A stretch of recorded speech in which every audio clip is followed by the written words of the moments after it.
All right. And then in 5th is UA Wheels. Dayton J, the artist formerly known as Dayton J, goes by Wheels. He is our handy-capable player who's stricken to a wheelchair, but he's like maybe the best player. He's overall. So strong. Yeah, he has his so many characters. Decision-making is so interesting. Yeah. Yeah. So I think there are only 2 people, maybe 3 people in KI right now who I would just straight up say in a fighting game sense have great defense. Okay. Dayton J, Amenti. Great defense. Okay. And it's not something you see on KI players as much because of the way the game is. There's a lot of many options. Squirmy situations. It's easier to move around in all kinds of situations, including wake up.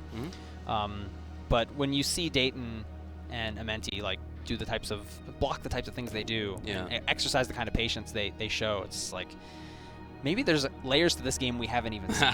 Yet, Yeah. Maybe there's a way to play that's even more optimal than what we're seeing today. When I watch Wheels, I'm. He's been playing Tusk. Yes, so you're very excited about that. I am. But it's very interesting to watch somebody who you believe is a strong player who's using a character that you use a lot because you get a better insight into their decisions. Yeah. And I'm always really impressed that his neutral game, I think, is super strong. His decisions on offense and defense, like you said, I think are very strong. And Dayton's interesting, too, because he doesn't always kind of follow the norm on what people think about characters or matchups. And Tusk is not a character most people would even put in their top 10. And Dayton's like, I don't think this character has any bad matchups. Right. I think he wins every single matchup in the game or goes even. Yeah. And he's pretty confident about that. I kind of agree with that. And if it doesn't work, he has maybe the best Orchid you've ever seen. Yeah. And if that doesn't work, he has one of the best Wolves you've ever seen. Right. And a bunch of other characters, too. He's weird because I would call him a character specialist, but he also has pocket characters that he's just as good as as a specialist good character. Position to be in. Yeah. So he's a top threat. At live tournaments, he's performed well, but not as well as he has performed online. Okay. So hopefully he'll have a breakthrough weekend. Yeah, definitely. And take the tournament or something. In pretty good position to do that. Yeah. And then in 6, we have ITA Master 411. I always say Ida Master, but I'm pretty sure he's from Italy, and that's what that's supposed to stand for. Okay. He plays Thunder, and people absolutely hate playing him online because he does a lot of DPs, and he seems random, but he's actually just messing with you and controlling you. I think he's great. I think he's a great player. Yeah. But he's one of the reasons people hate Thunder right now. Yeah, he's that guy. Okay. Yeah. Okay. I always like to watch. We were just talking about this. I really like to watch people who are sort of scrambly and look random in how they play. You're gonna love this guy. But who nevertheless have consistent success. So it's objectively unreasonable to say that they're not good players. Yes. Right. But watch the community do it anyway. Right? Yeah. I always you're gonna love this guy. Okay. Yeah. All right. Cool. That's gonna be awesome. 7th is TYI Le Chat Noir. I think was that what we? However you wanna. That's what we agreed on. Chat Noir. Yeah. Whatever. Le Chat Noir. So from France, you say? Yeah. Hisako player. Deadly. Mm-hmm. Great polish, knows all the matchups, super cool resets. You'll see some of that reset queen stuff I was telling you about. They know how to pop. They know how to take you from 80% to being ultra'd in round 2 with 1 instinct pop. Okay. And when you're new to this game, you're like, oh, Hisako's instinct it's not that scary. He just gets counter hits or whatever. Okay. You don't understand. Yeah. The things that she could do to you by turning combos into fresh combos because all of her command grabs now start combos in that instinct mode. Right. And she can make you not jump with air on Ryozan, which is safe. Mm-hmm. It's nightmarish. Big damage stuff. And can cross up. Yeah. Yeah. Stagger stuff. Yeah, you got to look forward to that. I know Hisako's a fan favorite character too. Mm-hmm. Yeah, she's very cool. But you don't always get to see her in the top 8 of a tournament because she is a character that demands a specialist. I don't think you can pocket Hisako. Mm-hmm. I don't think it's possible.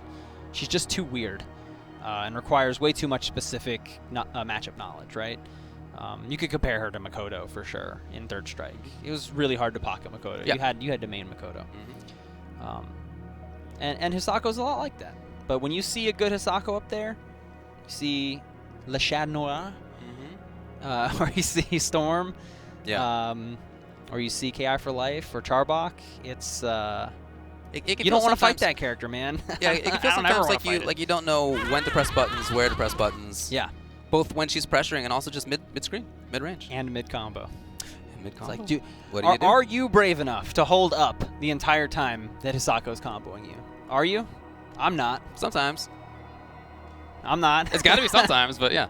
All right. Then 8th, BH Amenti. Amenti. Yeah, I was just talking about Amenti. You were. He has that many points? Wow. Good stuff. So he actually is a cheater, and he did QA on this game on Season 3. Good man. So he has some inside knowledge. Take whatever advantage you can get, I say. Yeah, absolutely. Ban the testers. Hashtag ban the testers. Amenti is super cool.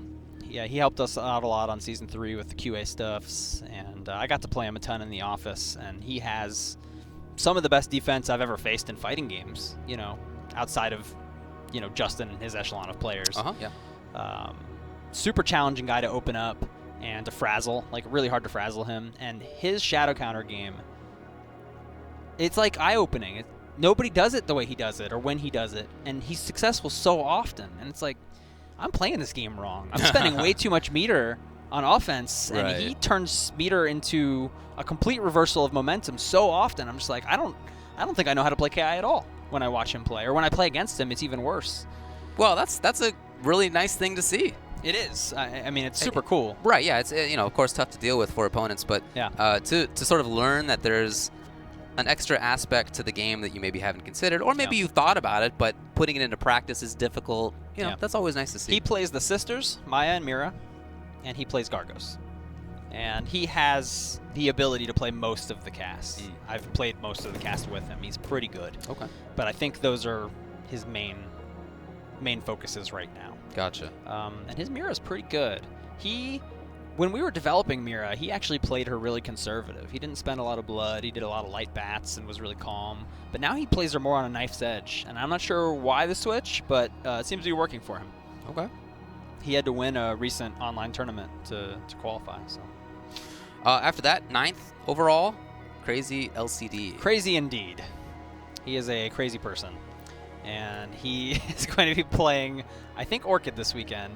I believe his line on his streams has been, I'm not going to play Orchid on my streams because I don't want you guys to see my stuff. Oh, yeah. But I think he's going to bust it out this weekend. Well, this is the weekend to do it if there's any. But also he plays all the girl characters pretty much. He plays Maya a lot as well. Right. So who knows what we'll see from him. He's at a lot of events. He works really hard. He does a lot for the community. And, he probably has a trio of pretty formidable characters to deal with. He got 4th at EVO a couple of years ago. Just a really solid player overall. What do you think about 10th place TG Coopstar? I don't know a ton about Coopstar, to be honest. He won a UK qualifier. I'm guessing he was a Cinder player. I'm not totally sure. Okay. So I don't have a ton to say there. But international presence is awesome. Yeah, I can't absolutely. I can't wait to learn more. All right. In 11th place, a strong player, Raven is Raw. Raven is Raw. Base was the Spinal player, but now Base is a guy who plays Spinal and Cinder, right? Raven is Raw is the Spinal player. They had a really interesting set that Base put up on his channel. Yeah. Right, I watched that. That was really cool to see. And Raven's been extremely dedicated to Spinal, and he does have some other pocket characters. He absolutely does. He's been playing for a very long time, but his Spinal is super clean. He knows his matchups really well. He has some stuff he does in combos and Inoki that you won't see other Spinals do. Really good stuff. Okay. Really good use of Instinct, too. Because the Instinct changes for Spinal are more recent, where the skulls, bounce and everything. The bouncing skulls. That's a Season 3 thing. Right. And then the other recent changes he got was more meter from those. So that's an important part of his game now. And then being able to turn meter back into skulls. So you'll see Raven probably surprise you with a few things. That sounds good. Then 12th overall in points is Shin Tristan. Never heard of him. Shin Tristan. Never heard of him. He's just looking at me. He's like right here. He's going to be on commentary next. Yeah. Shin the God Tristan. That's his nickname that he gave himself. Very humble guy. Super humble. He does a ton for the community as well. Of course, Larry's holding his emotes because he doesn't have an original thought in his head. Do you, Larry? He thinks in memes. I think that's it. Well, nowadays there's enough memes out there that you can put together a pretty good book. Just in memes. Real quick, Shin Tristan, one of the Shin brothers, very upset that there's a character in the game with Shin in front of their name now. He hates that. He said we didn't get his permission, and he's very upset. Oh, yeah, sure. But he and his brother, Paulo, both play Thunder, and they do so with flagrant disregard for your feelings. Good. And both of them have had incredible tournament success over the entire lifetime of this game. But yeah, Tristan does a ton for the community. He runs the Saucy Suites. The final Saucy Suite is going to be this weekend. Hopefully it's not the final one, but that's going to be awesome. And we're into Illusion versus Swordsman. We got a Cinder Mirror. We'll talk about the others in a little bit after this. Wow, man. Cinder Mirror. Mm-hmm. It can be a wild one. Somebody, like, when you set the other Cinder on fire and they're wearing your color flames, it's still really hard to see sometimes. It can be tough. Is red-blue okay for you? Yeah, it's totally fine. You'll be able to see the blue flames on the red Cinder, but the red flames on the blue Cinder will be tough to see. Okay, all right. Especially on the darker backgrounds. There's like a benefit to picking certain Cinder colors on certain backgrounds because the burnouts can get hard to see. That's the scummy stuff. Oh, yeah, no, that's something I like. Not Keats approved. Wow, that's why I do it. No. Color-based scummy stuff? That's right. Not Keats Color-based. No. So now Swordsman pressuring in the corner. Oh, nice, the little shimmy. It's nice that the portraits are the right colors. That is very nice. Yeah. Oh, wow. Oh, that was cool to throw a bomb on the way out. I like that a lot, yeah. It didn't work out for him, but I like it. Mm-hmm. Okay, yep. Had that there. Nice fake. Okay, the escape, but... Cinder's backdash is really good. One of the better ones in the game. He's a really squirmy character. He's very hard to pin down. I love the grabs out of this so far. There have been such good timings on all of them. This is a wild match so far. Nobody has control. Well, I felt like Swordsman had control, but just like that, he loses it. Yeah, I feel like this whole thing's been a super scramble. Yeah. Wow, yeah, walks right into it. Now you're going to get chipped out. Right, yeah, there's really nothing to be done about that. Yeah. Very tough spot. Swordsman does not want to throw bombs of his own. He just wants to walk Illusion down for some reason. Interesting always to see people play a mirror match so differently with the same character. Yeah. You see a lot of that in KI. There's a lot of individual style and creativity in the characters. Right. And to be honest, our community doesn't share tech as much as maybe some other communities, so individual styles push pretty far apart. Wow, what a bet! They both did it. Yeah.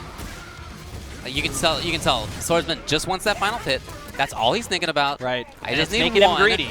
He's definitely getting. Oh, okay, it worked out, but he's getting greedy for sure. That shouldn't have worked. He should have just flash kicked it. Right. Oh, okay. Very cute. Yeah. Went for the throw tech. Yeah. Ate the. I think that's very good though, because Afterburner. he's seen how Swordsman has been a lot more patient. And, you know, so if you think he's going to do nothing as the round starts, take advantage of that. So Illusion was in. He spent meter on chip. And Cinder's one of the few characters with seriously meaningful chip in this game. And then he backed off. And now he's building meter. And when he gets it, he's going to go back in and make him block another fission, another shadow fission. Yeah. Right here, like I just said. And he'll go back to zoning and build the meter and do it again until he wins. It's that easy. I really feel like for Swordsman, if he doesn't take this round via a miracle, he's going to have to think long and hard about how to change it up in the next game. For sure. But we got double burnout now. He can't press any buttons. Okay, the legs are healed. He's caught. There. Well, at least the legs are healed so he can fire flash. Well, you know, again, you only needed one more hit. Just do it. Exactly. And Ultra. And it's the full Ultra, isn't it? It is. If it's a mirror match, you got to tell the other guy, get off my character. Boom. Nice. Full 5%. But think about how differently they played. I really felt like the style that we saw out of Illusion was the more effective. I felt like Illusion, like it's a mirror match, so it's weird to say knows the matchup, but it felt like Illusion knows the mirror match, and maybe Swordsman doesn't, because Swordsman is being very aggressive and Illusion is zoning. And Cinder doesn't deal super well with his own zoning. Yeah, clearly. It's hard because once you have a bomb on you, it's like the other Cinder's turn to zone, and you got to make it stop being his turn somehow. Yeah, you want to get going first. But it's hard if you're not very familiar with the mirror match. You can. It feels weird to deal with your own tricks. Yeah. You know your tricks, but then dealing with them is kind of a different story. Swordsman is perfectly spacing a lot of these Trailblazers right now, though. He had him in the corner for a while and was pretty much unpunishable. I mean, you know, the first game started out with Swordsman having a big life advantage, and then after that it was red flames and the legs were invisible. Yeah, I honestly didn't see it. Okay. That's a cool juggle. Bounce. Oh, nice. Bounce. Got the timing lock out. Oh, missed the recap. That would have been cool. That's okay. He can still cash it. Does not, though. Woo. Not fast enough. That's -6. You gotta do something pretty quick. Well, that's an easier one. And Big the round, damage. look at that. Yeah. God. That's what you want to do. You want to just ignore cashing out for a while with Cinder, accumulate that PD, and then hit him with a quick one chance into Shadow flip kick. That was so good. Very similar really opening good to the previous game's second round, but you saw the different play out of Swordsman, and it didn't work. This is the round 2 Illusion from last game, who was totally in control. Yeah. Not the scrambly round 1 version. Right. Swordsman is not that far behind in life at all, but I think the stylistic difference definitely favors Illusion. Agreed. Swordsman, he can be in. What's he going to do for this first? Oh. Really nothing on the opening gambit. Because he just lets the bombs accumulate. He doesn't want to throw them back, right? Every time, Illusion's just like, yeah, I'm going to put bombs in, you're not going to do anything about it. Right, he's been right. Yeah. But Swordsman's superior in the Trailblazer game. He's doing them from the right ranges where they're not quite as negative and catching Illusion with counter hits from those. He just tried to act, but got bombed. Ooh, that was nice. Bomb. Swordsman adjusting and throwing some bombs. Nice. He gets the timing lock out. Maybe cashed out a little too early. And it's a wall splat, so it's not a ton of damage. Swordsman trying to control. Swordsman with full meter, too. I think he's ready. Not doing a damage ender there. And that's tough. Into what? And we're going to go for some chips. Pretty good more chips. Yep. Some more chips. God, some good Even chips. life now. Mm-hmm. And now we'll build the meter up and try and get some more chips. Right back in. Oh, the break! It was not there. Swordsman, that's so close. Can he seal it? No. Backing off. Too scared of the flash kick. Oh, and that's a punish. That's close enough range. How much can you get on this? Will he keep it going? Oh, that was... Obviously, life and death break. Oh, my goodness. Swordsman's sitting on instinct. He's got to do something. Right. Is it coming here? He's gonna, yeah. Oh, he just pops it. Oh, just see what's going on. All right. But, is he finally going to do this? I don't know. Is there even time to make this happen? Chip.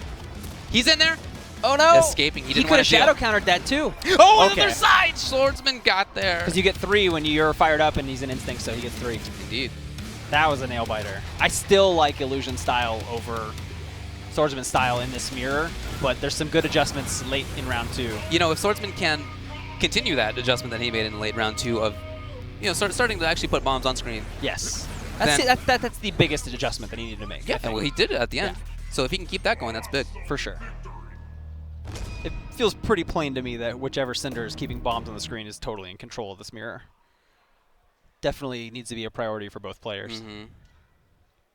Illusion came into it doing just that. Mm-hmm. Are we going back to character select for a breather? Looks like we are. Well, I doubt we'll see a character switch here. Yeah. Yeah, definitely not. As the winner, Swordsman is obligated to stick with the same character, of course. Yes, he is. That is the rule. Oh, we're going purple on blue now? This will be a problem for me. Okay, purple on green? All right. I appreciate it, Is that guys. okay? Thank you. That's doable? Yes, that works for me. Oh, it's the purple one with other colored flames, too. It's super cool. Yeah, it's a cool color. You know, when I'm looking for colors in fighting game characters, red is number 1. Yeah? But purple is often number 2. Yeah. Most characters in KI have a purple color because Ramon, our netcode guy who works in this game, loves purple. Good. And if you don't put purple on the character, he will yell at you. Nice. For a very long time. Good job, Ramon. So Swordsman tried to go in. Well, didn't work out. Sure didn't. Now his legs are burned. He tried to throw a bomb to his credit, but Illusion had the read and it was right in there. I like that. If that's the adaptation, that's good. We've seen quite a few double burnouts as well. Interrupted. Legs and hands at the same time. That is big. Well, it would have been big damage, but that's the wrong ender. It's still there. I think he wanted Fire Flash ender, not the wall splat. In there. Oh! Okay. Lockout, and those legs are on fire. Not that you can tell. Oh, they're still there.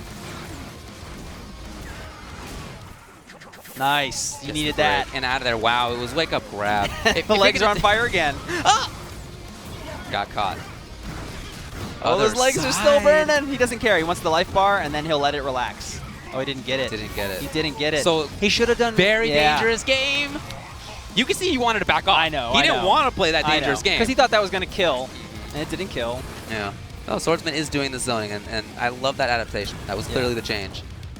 That had to come. And it's one there. pixel is a nightmare for Illusion right now. Does not make it in. Get there. Yeah, he just wanted to get the chip. I know. He's being greedy about it. It's so hard. Like Swordsman did that in game 1. Yeah. He was being greedy about getting that first life bar. So, you know, honestly, not too bad for Illusion, though. He's not so far down.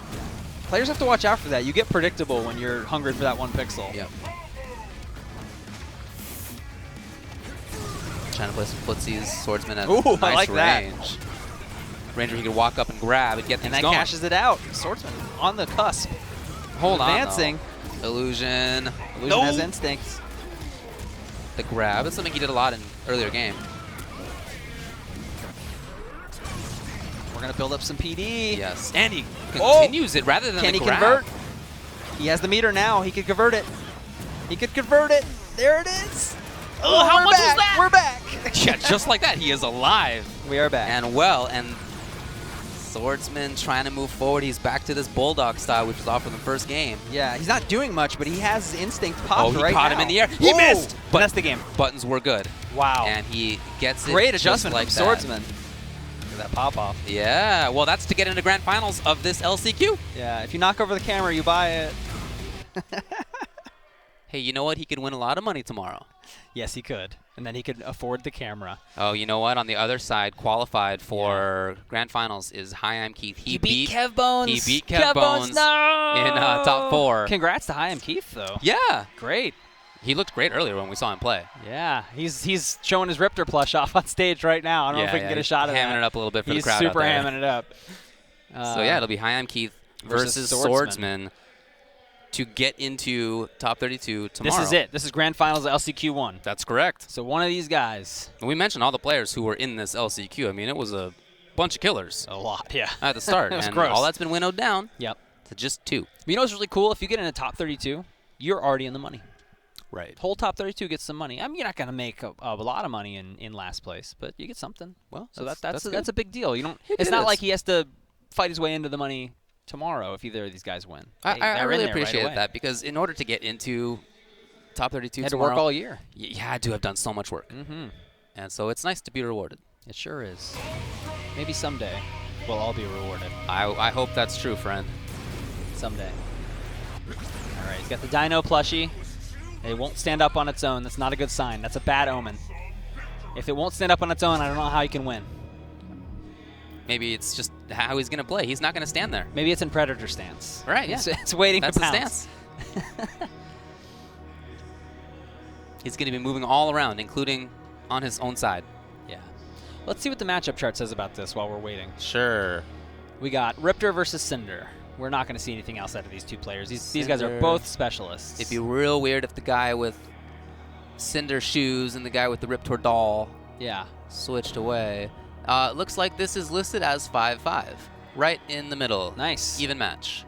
So we could see anything happen here according to our community chart. My opinion? Yeah. Also 5-5. Okay. I can see this going either way. Okay. 2 characters with a lot of mobility. Mm-hmm. Ability to stay away. Ability to move in. Yep. There's a lot of things Riptor does that Riptor can't do in this matchup, which may make you think Cinder is favored here. But Riptor has the tools to fight this matchup. Well, already both players have shown that they understand their characters well enough to get into this grand finals of the first LCQ. Absolutely. They've beaten some really powerful players to get here. They have, yeah. Let's talk about that path. Yeah, let's do it. So, Swordsman beat Illusion. We just saw that. Which was ridiculous. Very good match. Swordsman had his number, I thought. Then we saw... Oh, or sorry. Illusion had his number. Right, it seemed like it at the start. That's what I thought. Swordsman also beat Zipmaster Flex. Right. He beat Gnarly Feats. That's a tough one. He beat Justin Torrey. That's a tough one. Keisuke we saw on this stream. He did. Death to Monkeys. Yeah, and new Nightshade. You know, not everybody started at the very first round. Many people had buys. That's just how it worked out. But Swordsman, he did not. He did not have the buy. He had to work extra hard. Yeah. Nice work. And if he thinks he's fatigued, if either of these guys think they're fatigued, I hope they don't lose this one. Right, yeah. Because then they got to do it again.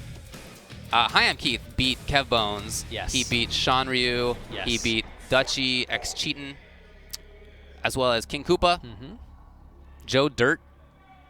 No, he beat Climax. No, you had it. You're right. Joe Dirt.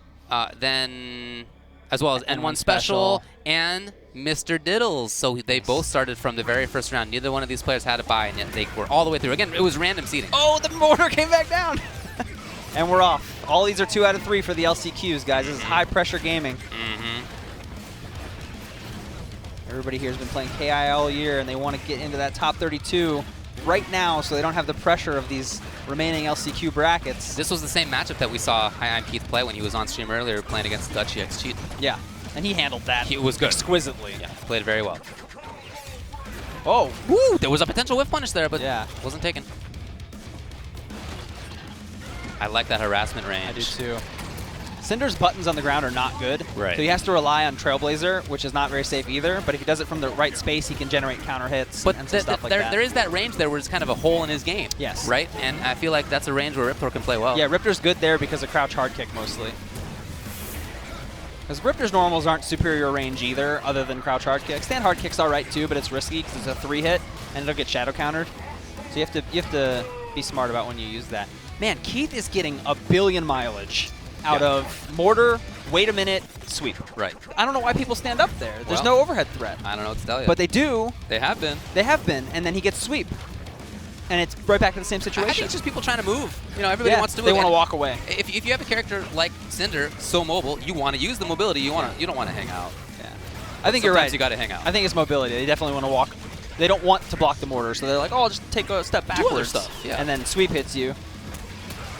Yeah, that's really good stuff. This is great from High-On Keith. Absolutely. The pressure, he's keeping it safe. Yeah, that perfect was distance on stand hard kick too. Yeah, but Swordsman's definitely just trying to move, just trying to jump, get into the air, reset things. Yep. And oh, you're toasters. He did not get a chance. Oh, hold on. He could have finished, but he dropped it.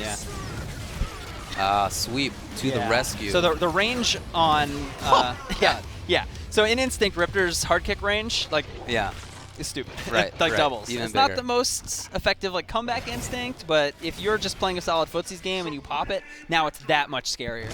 Really, really strong. And then all of her flame attacks in Instinct also grow. Like they do more damage, bigger hitboxes, a lot harder to deal with.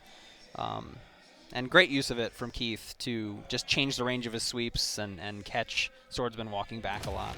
I would love to see Swordsman play this a little bit differently. It's hard to do that kind of thing, but you know he needs to not be in that range where Riptor has some strength. He needs to either be farther away or right in. Again, not easy to do, be in the air. But yeah, right. Just you can't be where your opponent is, and it seems sometimes like he walked into that spot or he trailblazered himself into that spot. Cinder dominates the air and has a lot of options for movement there, and Riptor's not that great at dealing with that. Not great at dealing with cross-ups. Her anti-airs are pretty limited. I would definitely like to see a little bit more airplay from Swordsman this game. Well, he's got to do it, or else he's got to get all the way through the next LCQ, because he ain't going to make it if he loses this one. I think this is, like, of LCQ1, I don't think most people were too upset because they got more chances. Yeah. But to make it to the end of it and lose, I think would be pretty crushing. Yeah. Oh, yeah. And he started from the very first round, you know? Yeah, and you're mentally exhausted already. Oh, yeah. You've played through an entire tournament. Yes. You know, a lot of people in this thing. It's punishing, but, hey, better win. Swordsman in much better control so far. Let's see what Keith can do to turn it around. I like the defense a lot right there. Same. Broken. It's a good active defense. He puts jabs in the right spots. He puts flash kicks in the right spots. You know, he blocked the sweep before he moved. He got hit by it afterward, but I love to see that, that he was at least willing to play patiently for a bit. That's going to hit. Oh, the bait. Not punished well. But harassing, that's for sure. I like the use of hard kick there because even though shadow counterable, the mortar was coming and it would have stuffed the shadow counter probably.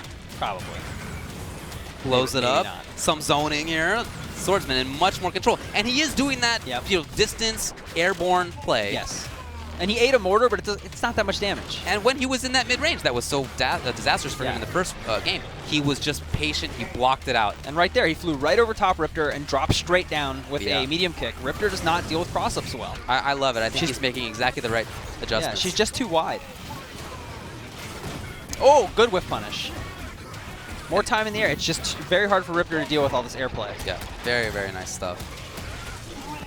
That's not going to work. Oh, yeah.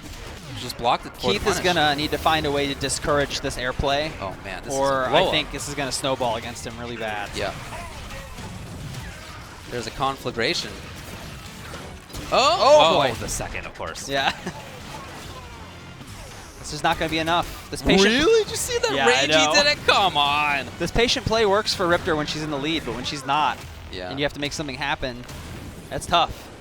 Good adjustments from Swordsman. Yeah, excellent. Keith has to find a way to tell Swordsman to stay out of the spaces that are giving him trouble. And maybe that's jumping hard kick. Maybe that's jumping medium punch. I don't know. But he's got to discourage it enough to make Swordsman calm down. Yeah, when we saw him play earlier, he did use jumping roundhouse really well. He blocked it twice that time. Yeah, and stopped walking back. Right. There's no. It's a no mix-up mix-up. Right. You just have to be willing to wait.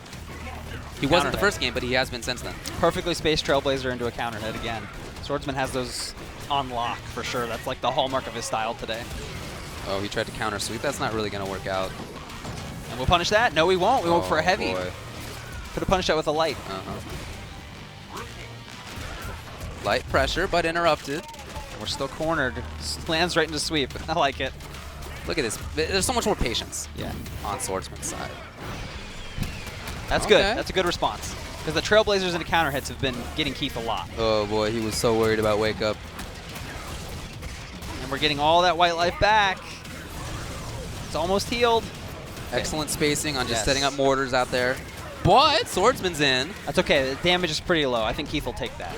17, that could have been 40% if it had happened like 2 seconds ago. Oh, boy. He took a risk on the break. Oh, that was a cool juggle. And the lock. Showing me some stuff. Wow. Okay. That's hard to do in the corner. That's nice. Because her reversal is dash back hard kick. Yeah. And that doesn't work in the corner very often. Okay, he does find the final hit. So we're in the final round. We are. Again, this is to make it in the top 32 tomorrow. Yep. Or on, to have boys. to play an entire tournament again. Yep. Or more entire tournaments. Right. Could At be least up once. to 3 of them. Yep. Who knows if the next one plays out this well for you. And you took a bet on the frame trap. That did not work. Cinder getting some decent damage and a burnout on the punches. Keith refreshed the burnout already. That's questionable. And the burnout's gone, but he's going to keep chipping. Look at his control. Yep. And he he thought so far ahead. I like it. Yeah? Because the PD's still there. Well, okay, yeah. If he had been right, he would have killed him. That's true. And if he's wrong, the PD's still there for him to play with. All he's got to do is keep making Keith block stuff that does chip, and it won't heal. Yeah, and it's almost back. It didn't work out, but I like the decision. I thought it was smart.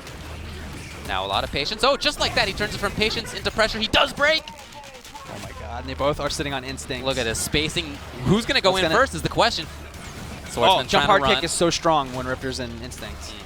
So Swordsman just now on the ground. Yeah, love it. Cancels it. Oh no, he caught him low. Can he end it here? It's not going to be enough. He has an opportunity for Ultra. There it is. Swordsman qualifies for the top 32 tomorrow. He made it into the money. Keith has got to be crushed. I called it. When that Riptor toy fell over, bad sign, bad sign. That was it. What a tell. What a tell. Swordsman qualifies for the top 32 tomorrow. He is understandably excited. Yeah, we have to make it through like that, and to do it too. It's just a benefit to yourself mentally to do it by making the adjustment. Yes. Right. To think that it's not the case that you just went in there, you had the right call, everything worked out. It was that you were worried. Yes. You made the right change, and it paid off. That's a big mental boost. And it happened for Swordsman right in front of our eyes like 3 times, where he lost the first game, made a big adjustment, brought it back. And that's a great sign for him going into tomorrow, not only because we've seen good stuff, but because of all the people who come out of LCQs. He will have the least fatigue. That's right. Because he's done for the day. Right. Yeah, going into the last LCQ, that could be late at night. Could be. You might not get a lot of sleep. Yeah. Certainly you have spent many hours thinking strenuously, and that's not nothing, right? No, when it comes to the next day. And this is a high-stress game. This is a really difficult game to play for a long time. It wears on you. Yeah, I mean, there's no point in this game where you're not making a decision. Whether you're being hit, other guy has a combo, there's no time off mentally. Yeah. So, Swordsman escapes that for the rest of the day. Yep. Everybody else we just saw is going to be back in the pile. Yep. It's going to be re-randomized. Yep. We'll see what's going to happen. We're going to take a break. We'll be back with the second last chance qualifier after this. Bye.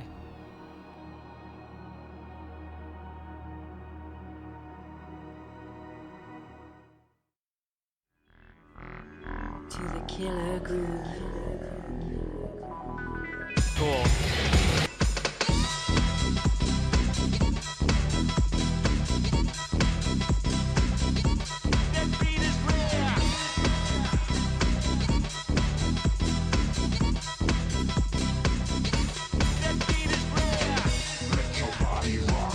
Make your body move.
transmission.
Hey, welcome back, everybody. We are going to do Last Chance Qualifiers 2 right now. I'm Delratch, and I'm joined here by Shin the God Tristan. Oh, thank you. Thank you very much. What's up, man? How you doing? Intro. I'm doing all right. Just been looking over, hoping for a couple of my amigos to make it through, but unfortunately, well, one of them made it through, Swordsman. Yeah. He made it through. Yeah, he just won. There was a lot of people like Gutter Magic, Feats that I had pinned to get the first one, and now guess what? Got to do it all over again. Oh yeah, no, absolutely. Yeah, so it's pretty tough, and we were just discussing this earlier, how fatigue is going to play a pretty big role for most of the people. Yeah, there's a few ways you can go about it, right? It's like, hey, I didn't win that first Last Chance qualifier, right? And it's like that already takes a toll to you mentally. It's like, okay, now I got to wait till that next one happens. Right. And what happens after that, right? Yes. It's like if you don't win that one, it's like, oh man, now I got to go through this entire gauntlet all over again. And again, just like Chaim Keith, who made it all the way to Grand Finals. We saw this last year with Hitbox Tyrant making it to Grand Finals twice. Yeah. So he had the endurance to make it the second time, and hopefully Chaim Keith has that same endurance, that same will to get all the way back to Grand Finals. But, absolutely. Definitely up next is the Netherlands own KI for Life on deck, and I'm not sure. His name's Rock Robster 27. Played with him online for a couple times, and definitely the difference between both of them is Rock Robster likes to go for command grabs a bit more than KI for Life. He likes to play more of a grounded Hisako. He doesn't do much flip outs. KI for Life doesn't, so let's just see what these guys do in a mirror, especially in a mirror. Both players kind of just like feeling each other out right now. Very nervous. Yeah. Very, very nervous. Yeah, I mean, there's also some pressure, too. You're the first match in the Last Chance qualifiers. If you lose this, guess what? You got to wait 3 hours for the next one. Yeah, no, it's really rough. Right. So again, got the hard knockdown set up, command grab set up. What is it? And again, he can confirm when he has full wrath meter. Rock Robster off to a great start. A lot of delayed auto doubles, and just increases his chances of getting a lockout. Early lockout for KR for Life. What is he going to do? This goes for the level 3 Shadow. It's good damage. This is nice 44%. Again, a lot of hesitation from both ends. Oh, yeah. Nice. Baits out the counter. Oh, again, with these risky delays, KR for Life doing it right back to Rock Robster. Gets the first round. Oh man, just so much patience. I mean, they both know what their character is capable of, right? So it's like, oh man, if I go in, what's gonna happen? Is this person gonna counter me? Or what's gonna go down? Am I gonna get grabbed? Again, another command grab from Rock Robster. Ooh. Seen a lot more come out from him. Is he gonna break? Yes, he finally breaks one of the delayed auto doubles. Oh, he went for a counter and got bopped. Both of them baiting out good counters. KI for Life pressing a bit too quick on the Rekkas, gets the counter. Rock Robster still in there. And it seems like they're both anxious on both of their counters. Yeah. Breaks the media manual right away. KR for Life sitting on instinct meter right now. Okay, nice confirm on the Rekka. He gets an early lockout. He's got to spin the Shadow. He's got to... Okay, uses one of the bars. Gets the Shadow cash out. Pretty comfortable position for him right now. There you go. Oh, Finally gets hit. Opened up. He's got 2 bars. He can make this count. Is he going to break the Shadow? Oh, no. And risked it all, and Rock Robster going to lose the first round. Yeah, in that situation, KI for Life, he knew he had the life lead. He's like, all right, I'll just let this come at me. He didn't even attempt to break or anything like that. And he would just wait for his opponent to make a mistake. Yeah, most of the times what you're going to do. If you have the life lead, why are you going to risk getting hit with a 70% chance? Break. So we'll see if Rock Robster maybe has another character. Maybe, nope, he's sticking it with the mirror. Yeah, I mean, I don't think he did anything inherently wrong. I just think KI for Life just got the better of him at the end. I think the biggest thing with mirror matches is definitely the mental fortitude. It's not about who's better. It's just who's stronger at that point in time. Yeah. And already gets two decently combos. Again, gets another command grab. KI for Life popping up a bit more command grabs in the Hisako mirror, I've noticed. Gets a good recap. Doesn't confirm. Oh, he didn't exactly space that the way he wanted it. It's fine. Well, missed the stagger combos again. She has very impressive stagger combos. And still going to continue. Gets the wall splat. What is it? Is he going to jump up? Gets the recap. Gets the early lock. Is he going to spend the shadows? Rock Robster doesn't want to spend it. He drops it. Oh, he drops the combo. No way. Yeah, I think he was anticipating a punish there that he could have used with his counter, but just completely mistimed it there. What will always play a factor, especially with KI players, is the size of this venue. Yeah. Oh, man, when I was in there, I was just playing Keats, just like doing some casual matches. Yeah. It was intimidating. Right, very. To be on top of this stage with all the lights going on. So maybe Rock Robster, these drops aren't typical of him. Again, playing with him online. Yeah. Gets an early break on the jump-in. And they both got meter. Gets the counter. This is going to be your luck out. He's got 2 bars. This is going to be it. Oh, no, he drops it. He drops it? I mean, he still has a chance. I mean, it's going to be hard. But he can easily take this life bar. Lockout. There you go. And just seems like Rock Robster is a bit nervous on using meter. I feel like he wants to spend it. Oh no, it got grabbed. Gets caught. He could have used those freeze frames to jump out, but I guess maybe Rock Robster was trying to get a reversal. KI for Life moves on. Rock Robster. Gotta wait for LCQ. I know. 3. Oh, man. That's always rough. Yeah, it's heartbreaking. I mean, that also can play a factor in as to his performance in the match, right? It's like, it's that first game. If you don't win, you have to wait. Right. Again. Such a long time. And we don't know. He could have lost, early in the first LCQ too. Yeah. And again, it all plays a part. And up next, I think this is one of the UA players. Yeah. The Ultra Arcade's own Devil May Care. He unfortunately got eliminated very early by the surprising Arbiter player. Oh, yeah. You were telling me about that. Yeah. Yeah, so Devil May Care has been definitely making some heat with TJ Combo. Yeah. And, definitely, if not very, very close to Rebello for being one of the best TJs. That was another person we were talking about as well. We thought we would have seen Rebello in the Last Chance qualifiers, but due to 2 people not showing up, he's qualified. Yeah. He was actually playing a couple matches before they told him, hey, you qualified. So now Devil May Care has got to take the title for maybe a second TJ combo on top 32. Let's see if he can muscle it through. I'm not sure who his opponent is. Pretty sure it's Pixel Beat, who is a Sadira player. Okay. Not sure if he changed his main or whatnot. Yeah, no, I am a huge fan of TJ Combo. I've been using TJ since day 1, pretty much, when we created him. And it's one of those things where he's a very solid character, right? Like, he's not super crazy good. He doesn't have, like, super crazy cheap stuff. Yeah. But when he goes in, that dude is like, he's going to freaking massacre you. He is so good.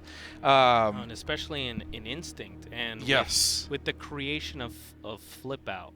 I think Flip Out has given tools to TJ, who was struggling towards the end of Season 2. When he first came out, TJ was actually very ridiculous. He was very hard to break. Yeah. One of the strongest players. He had the old auto barrage and stuff like that. Yeah. So he was very, very good. Then we saw the decrease in TJ players. And then with Season 3 out and Flip Out, that mechanic alone gave TJ such a valuable tool. Oh, absolutely. He has a command grab. He has overheads. He has full screen punishes. Yep. And with that kit that looked mediocre in Season 2 and Season 3 with Flip Out, it made him one of the best. Oh, yeah. For no, sure. Definitely top 10. Yeah, no, he's a really good character. And you have to be solid in order to use him, right? Like, he's very easy. He has a lot of punishable stuff.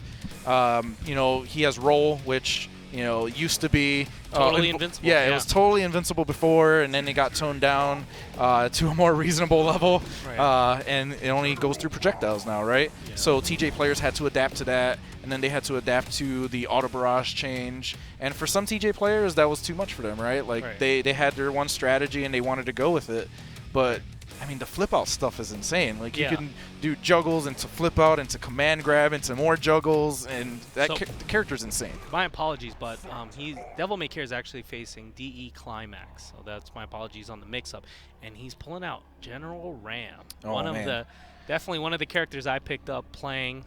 Definitely think he's really fun, but to see a really good General Ram is definitely entertaining for me. So let's see if they go right into it. Yeah, Ram is a very straightforward character. He's gonna go at you with his knife, and he's gonna try to grab you. Oh yeah, exactly. They're going into it. No handshakes, no butt checks. Oh yeah, no. Like gets the stagger combo. Gets the immediate lockout. And he goes right for auto barrage. All right. Oh, misses the overhead. Doesn't quite time it right. Oh, he gets the confirm. Whoa. Might seem like Devil May Care might be holding up because he just got 2 American resets over there. Yeah. Yeah, this situation is super scary for anybody that's fighting against General Ram. General Ram's instinct causes the krill to put potential damage on your dude, right? You go for a 1 chance break combo into damage under, and that's like 30-40%. Yeah. Right? It's insane damage. Super scary stuff to deal with. And if you confirm one of his combos, and it also doesn't help that the screen is very hard to see. Yeah. So most Rams will extend the combo and go for a jealous 70-80% combo. And if you get a combo breaker, God bless. Oh, he drops the combo there. Gets the confirm. Getting a lot of drop combos from Climax. See if he gets anything. Gonna spend meter to wake up. And again, TJ's instinct, his speed is incredible. Oh yeah. Something you gotta eat. If you don't have meter, you're gonna have to block all of it. Yeah, and one of the tricky things that Devil May Care just did there was with his uppercut. You couldn't tell which one it was because he made sure that it only hit once. So it could have been any of those strengths, which is really smart. Gets the confirm, but unfortunately his instinct, hopefully ends it quick, doesn't end it quick, but he will still have some instinct to carry over to his next life bar. Yeah, it's still going to be a nice chunk of damage. He could, if he ends up getting a combo in there and goes pretty much straight into damage under, that's still pretty sizable. But it doesn't look like he's getting anything, and he's done.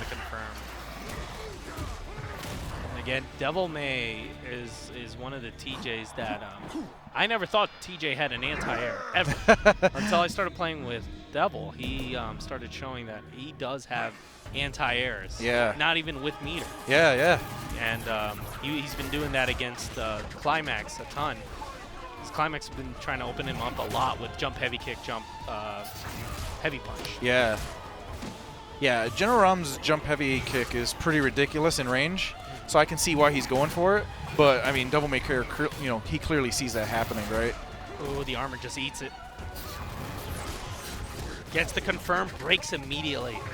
Even let it finish out. Wow, he just let that tremor. he just went with it. I was like, okay, cool. Oh, gets the reversal.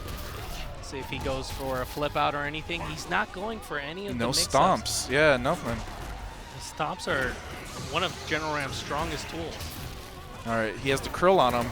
Oh no. Meter just says, get off of me. Yeah. You're not going to get this combo cash out. Devil's going to try and just gain all his health, potential damage health back. Yep. Gets meter in the process. Yeah, Devil May Care is sitting pretty comfortably. First life bar, he has full instinct, he has full shadow bar. He's finally stopped mix-ups, but backs off. Yeah. Oh, that was a nice heavy kick there. Perfect range. Okay, he's still in this. Could have gone for a command grab to burn some of that meter off. Yeah. Again, anti-airs. This guy's on point with his anti-airs. Yeah, TJ's shadow uppercut is really, really good now. Actually has invincibility to it, too. Total invincibility. Yeah. Oh. Oh, again. Comes out just a little delayed. And is weak to grabs. Yeah. He's still got instinct, so anyone can make this happen. Oh, yeah, absolutely. Oh, no. Just as we said it. Right. And this is going to be the game. Yeah. Dead. Devil May Care takes it. Yeah. Gonna full ultra, send a message to the rest of the players. He's not losing first round this time. Oh, he lost first round last time? Yes, he did against Kev Bones. So, I mean, this is already an improvement, so he has to feel pretty good about himself. Right. Again, going back to the whole fatigue, the mentality of these players with these last chance qualifiers. I guess Devil was like, I'm not losing again this time. I'm not losing first round. Yeah, it's one of those things where, especially if you do lose in first round, that could work to your advantage in some ways, where it's like maybe you get more of a chance to like analyze your opponents and stuff like that, or maybe you all you do is you just start to practice more. It's like, man, I got bopped in this matchup. I don't know what this matchup is, and you just start practicing a little bit, right? So the fact that there is such a gap, you know, that's large enough, you know, maybe it's 2 hours, maybe it's 3, however long it is, that actually could work in your favor if you're like really struggling in certain aspects of the game. So it's like a double-edged sword, right? Yeah, definitely. It just depends.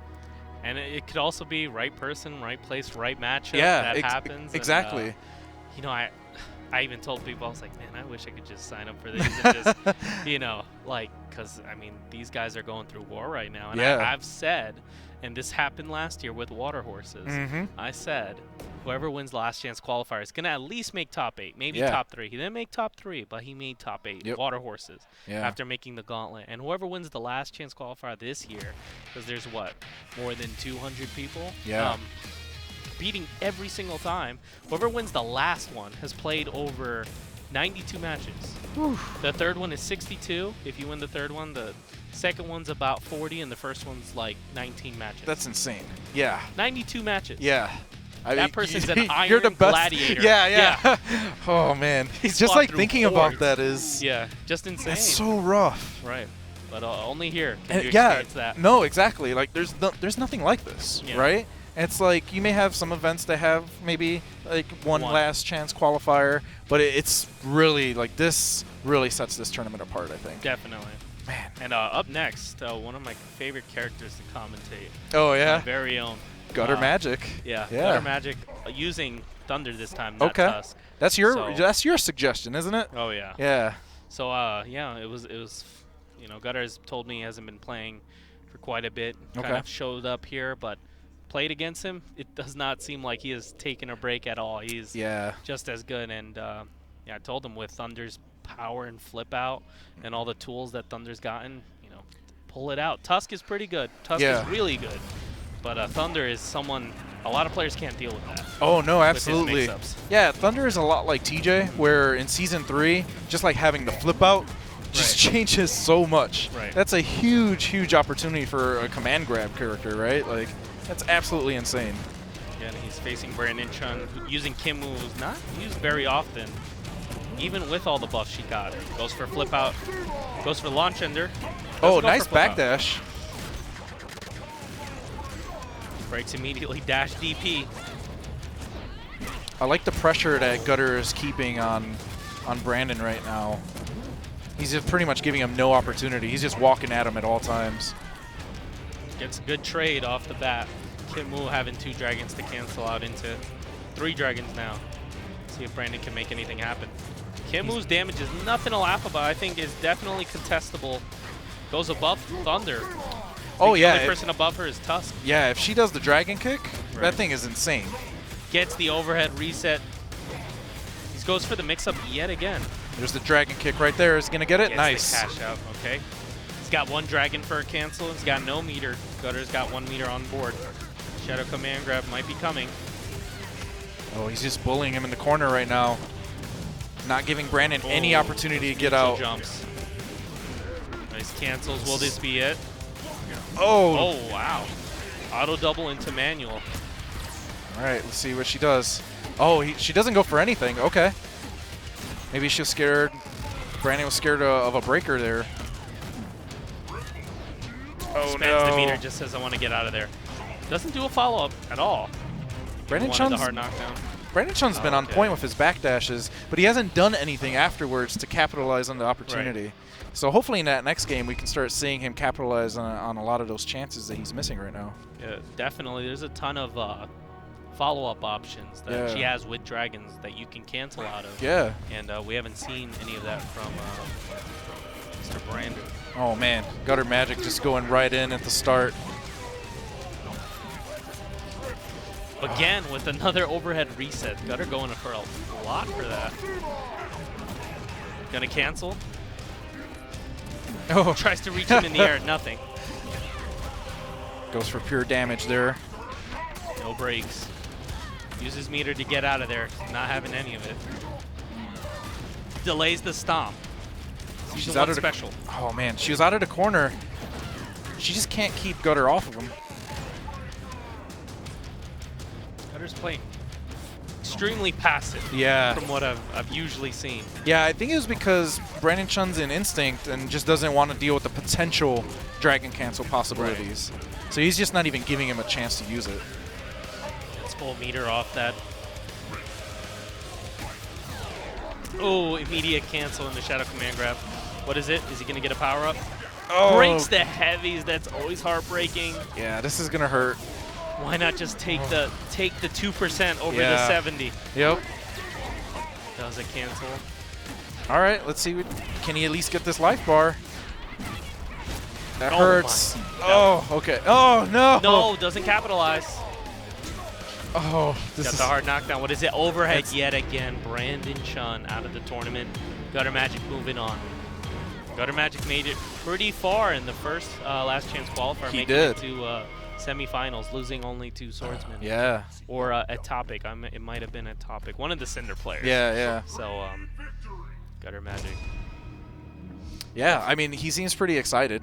Like he looks like he still has energy. He clearly is playing really well as well. Yeah. So hopefully he makes it far this time too. Maybe he'll actually win it. Right.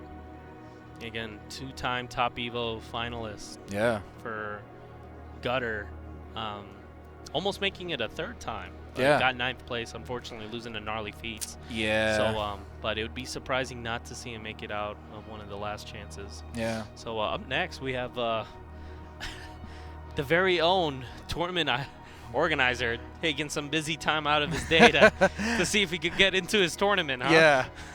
Versus Breezy 713, and I know Brandon.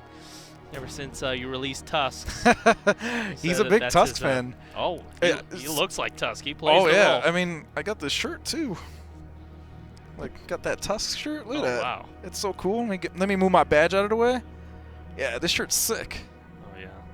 No, Speaking of sick, you get what's this hoodie that you're wearing here? Oh yeah, no, it's the Fulgore hoodie that we were all told to wear by Brandon, or else we weren't going to be on the commentary table again. Yeah, I don't know. So, Adam and David just didn't listen. They didn't care. I think they wanted to look good. They I used guess. some strats to get out of the sweater wearing. So, yeah. But yeah. Anyways, yeah, Brandon. No, this thing is sick. Oh yeah, no, definitely, and there's definitely on the back. Oh yeah, there's like there's a logo there, right? Yeah, the big logo. They're selling all kinds of T-shirts. Yeah, they actually have this on a design on a T-shirt. Yeah, it's super cool. So yeah, again, Brandon has been rocking. He used to play Fulgore before Tusk came out. Yeah, yeah. Now just plays only Tusk. Oh yeah. He likes to do standing heavy a lot. So we're gonna see a lot of That's a good deflex. button. Oh yeah. Yeah. He does a lot of deflex. We don't see usually a lot of cancels from Brandon. He just plays him very basic. Trying to get straight hits. Yeah. Does heavy auto doubles into counter breaker. That's the type of person Brandon is. Yeah. I mean, that's a legit strategy in this game, right? Like, so many people are like, oh man, I gotta go for all these manuals. I gotta do all these different things that make it really confusing to your opponent. But somebody like Brandon can get far by just being very basic. Yeah. Just doing the stuff that people are like, why would he ever do a heavy auto double? Right. And then you start laughing about it, like, oh, no. What is this guy here? And then you end up getting counter broken, yeah, 70%. Right? Yeah. And like I said, you know, I've been playing like that since season 1. Yeah. Ask anyone; they know I don't do manuals. Yeah. I do straight. I'll do heavy auto doubles 3 times in a row and make you really second guess your life. Yeah. As to if you want to break that. And Brandon plays the same way. Gutter plays the same way, based off hard reads. That's the way that we play. So, yeah, against Riptor. Riptor is actually a pretty difficult matchup. If Breezy can keep his distance and kind of play a more lane game with mortars and Flame Carpet, it's very difficult for Tusk to get in. But let's just see if Heavy Punch Brandon will prevail. Yeah.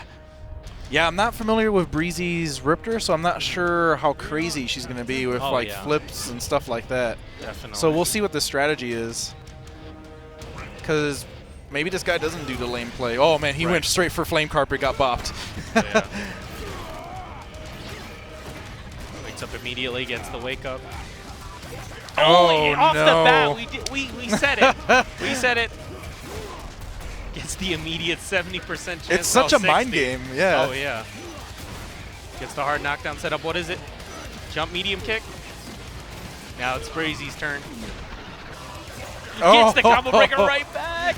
Does he have any meter? He has no meter. He's going to go for the hard knockdown setup. Flame Carpet. What is it? Oh, he tried to go for a grab, whiffed. Brandon ends up taking that first round. Let's see what Breezy does. Breezy hasn't expended any of his instinct meter yet. No. Like for him to use that. You always get it twice a game. Yep. Yeah, and against a character like Tusk, too, that extended range in Riptor's instinct meter, that's super good during that mode, right? Like, she can hit him from really far just to get out of that range of Brandon's sword. Again, Breezy is not keeping his. This definitely a more aggressive Riptor player. Yeah. And it's going to get the anti-air confirmed. Still has instinct to play. So Brandon's going to get a second instinct this round since he was able to pop it early. Oh, Gets the heavy punch. It's always so devastating to get hit by that. Yeah. Just, your stomach sinks. I love how intentional it always feels, too. It's like, yeah, I totally meant to. Yeah. Yeah, that was my timing. I knew you were going to press a button. Yeah, yeah. I wasn't just pressing heavy because that's what I always do. Yeah. Just because it's a full screen move. Yeah. I get to close the distance a bit.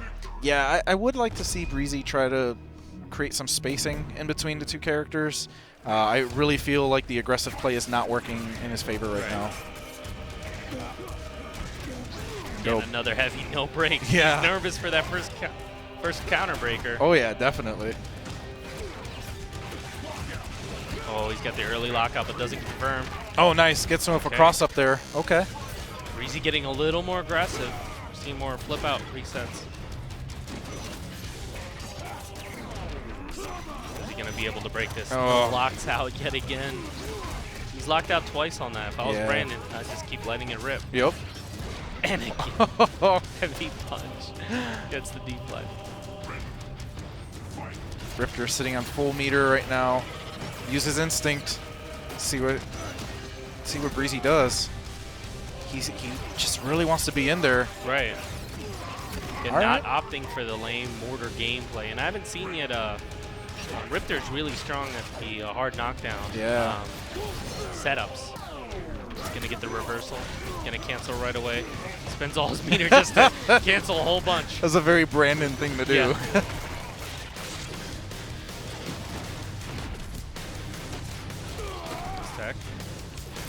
Okay.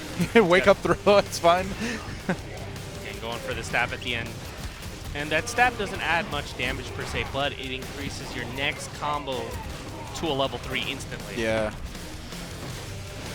Oh no. Again. He has to realize that that strategy is not going to work. Like, he does it twice in a row this time. He gets the lock. He's got to hit him. This is going to be it. Wow.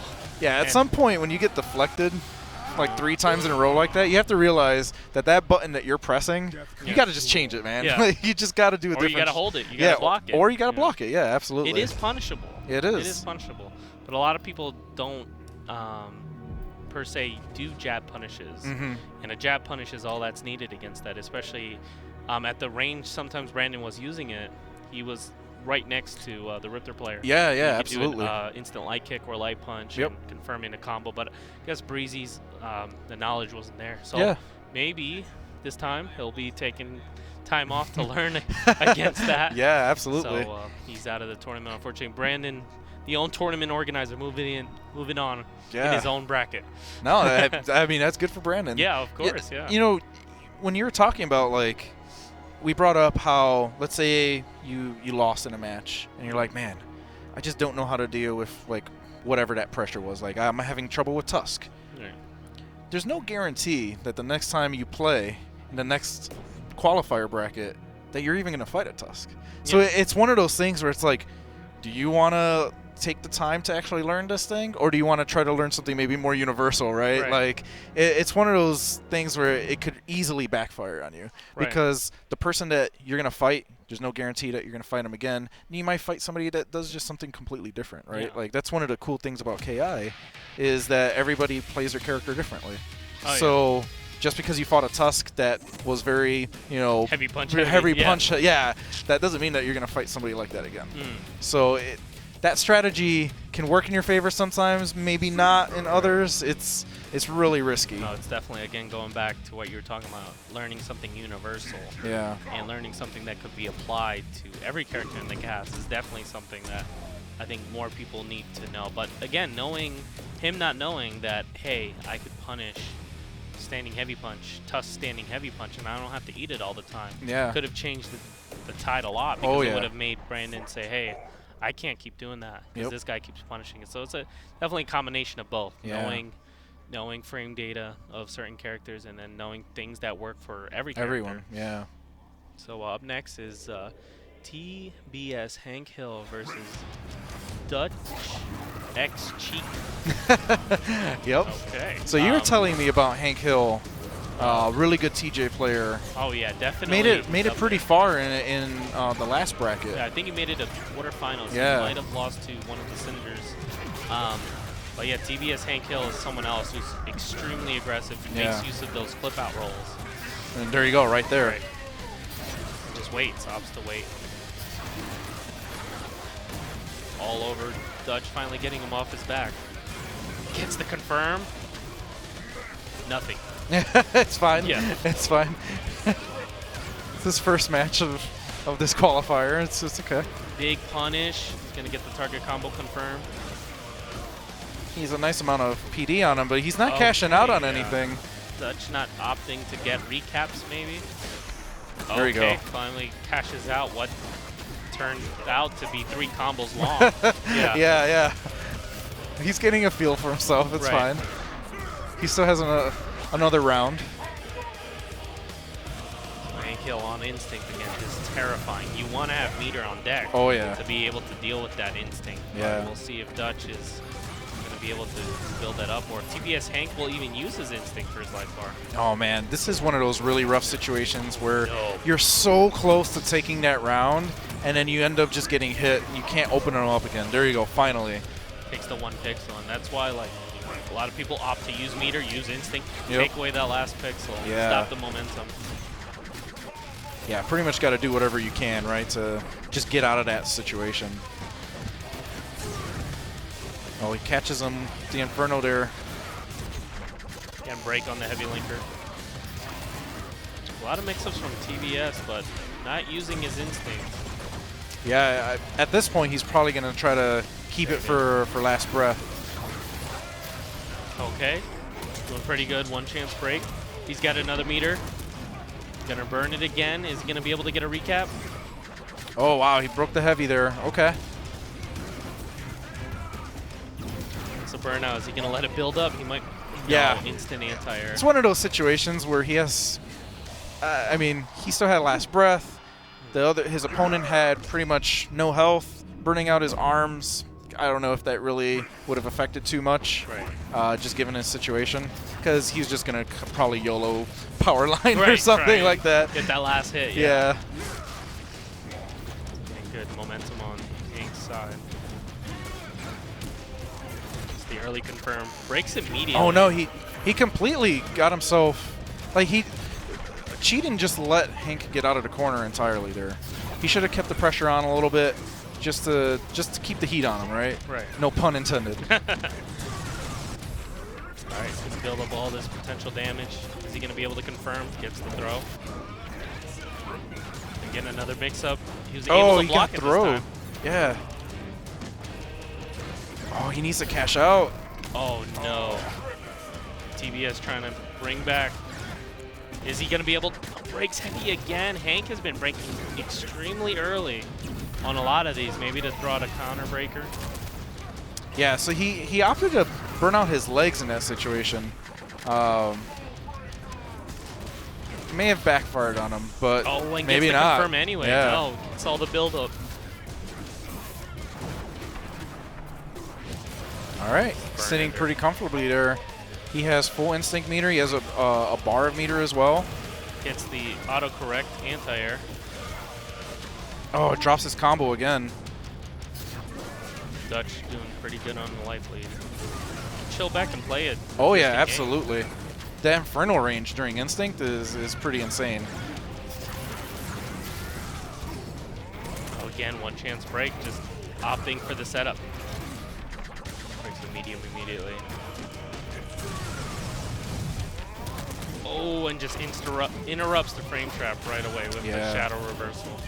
Yeah, I liked what Cheatin was going for there. Just trying to get as much PD build-up as possible, but didn't quite work out in that situation.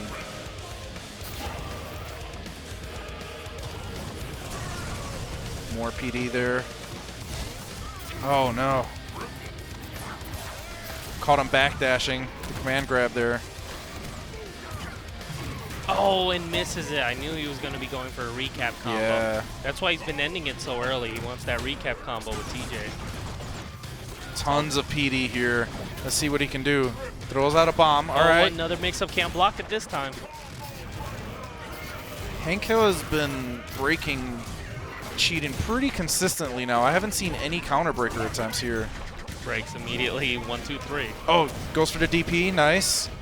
Let's see what happens here. No break. Confirm no. Oh! That breaks him out of the shadow. Hank Hill still going to have one more chance. Oh, man. That was so smart. Wow. Just went straight for the spin fist. Some crazy stuff. He's going to have to eat all this potential damage. Yeah. Oh, man. I thought he was going to go for uppercut again. No way. Hank Hill. Is he going to get this? He has another bar. He's get another bar. He's going to do it again. He's going to go for flip out. Gets the confirm and breaks. I can't. No way. Nope. It's not enough. This is so close. Hank Hill. He doesn't have any shadow uppercuts, so he can keep this up. He's got meter on his side. Dutch, no! He goes for the roll throw and wins. The classic. Man. That was super heartbreaking. That was a really good end game right there. Definitely seems like they're pretty good friends. Yeah. And they unfortunately shut off the Xbox. Yeah. So, oops. Yeah, that's super sensitive sometimes. Your arm goes by it. Yeah, my cat's tail always like. Just the arm hair. That's all it needs. Yeah, my cat's tail always rubs against it and just turns it off. It's like, God damn it. You know? Yeah, no, I really like that one thing that that Cheatin was doing against Hank Hill at the end there. He went to jump over him, cross him up, but he ended up throwing the bomb just as Hank Hill was doing the shadow uppercut because he knew that shadow uppercut was going to come because he's been using it consistently to get out of situations. So that was super smart of him. He almost ended up winning the match with that. Right. Very unfortunate for him, but no, he put on a good show. Now again, yeah. Hank having the fortitude to roll and grab. I know. Cinder. Cinder has that. His dash. Yeah. Can't remember the name. Mid-screen dash that catches rolls, and I guess he was just scared. He didn't want to press any buttons. Yeah. And just ended up eating a roll grab. So. No, man. Sometimes you just get hit by like the most basic things. Just like the classic roll into grab. There you go. So yeah, definitely to pick up where Keats and Ultra David what they were doing. Oh yeah, there's this one guy. On yeah. They already discussed. Did they? Oh, okay. I overheard them. I see. They were going through the KI Cup players qualifiers. that are qualified already, and after leaving myself out, on 13th place is Omatsu, who is the Omen player. Yeah. That from Japan. Yep. Doing crazy things. Oh from, the Japan qualifier. Yeah. That's where he was able to automatically qualify. And again, it's always interesting whenever I talk with the Japanese players is that their tier list and the way they view players are just completely different. It's so different. Yeah. I mean, they play so differently too. And it's really cool to see them come out here. How many players? Is it 6 players from Japan? Yeah. That's so cool. It's so funny because I actually have a pretty funny story. At Evo, I guess the Japanese players never met me, and they always thought of me as like this very, very over-the-top crazy guy, and they're like, Shin Tristan, he's very scary player and very scary like person. Yeah. So what actually happened is when I found out that they got there, they got to the venue, I said, hey, if the Japanese players are here, I want to tell them to come up to the Saucy Suite first, before anyone else does. They're allowed to come in. And they came in, and I told them, I want to face all of you, every single one of you. And they said, and Agti, he's the one that's able to speak English. I think the other ones are trying to learn. But they told me, they said, no. Thunder is very, very good, very strong. And it's funny because a lot of people think that Thunder is maybe top 10 in Japan. Okay. They think Thunder is top 3. Oh, very, all right. Very interesting. Yeah. So they were very nervous to face me, even though I was just issuing just a challenge because I just wanted to face them. Yeah. I never got a chance to play with any of the Japanese players. Unfortunately, the time zones conflicting. And Yeah, stuff. absolutely. So they then told me like, yeah, we don't want to face you because Thunder is we don't have any Thunder players in Japan. Oh. And it's funny because you would think maybe they think these characters are really good because they have players that play with them. Right. But they don't have any Thunder players.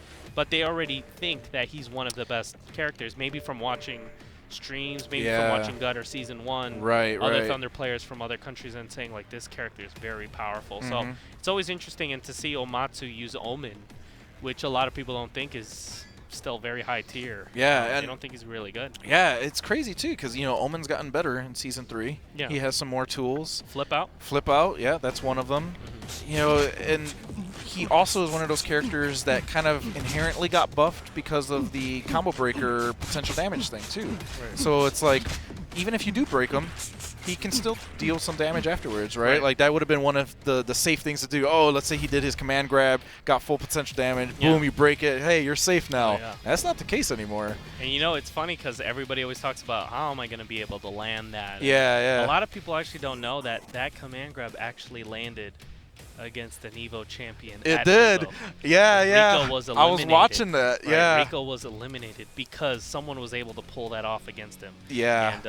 And it's funny. We might see Omatsu pull that out. Yeah. Pull out any shenanigans that we're not aware of and not know of. Yeah. So it's absolutely interesting to see the Japanese always here, just like Domi at Evo 2015. Yeah. Oh man, that was so hype watching that. Like everybody in the crowd was getting super into it.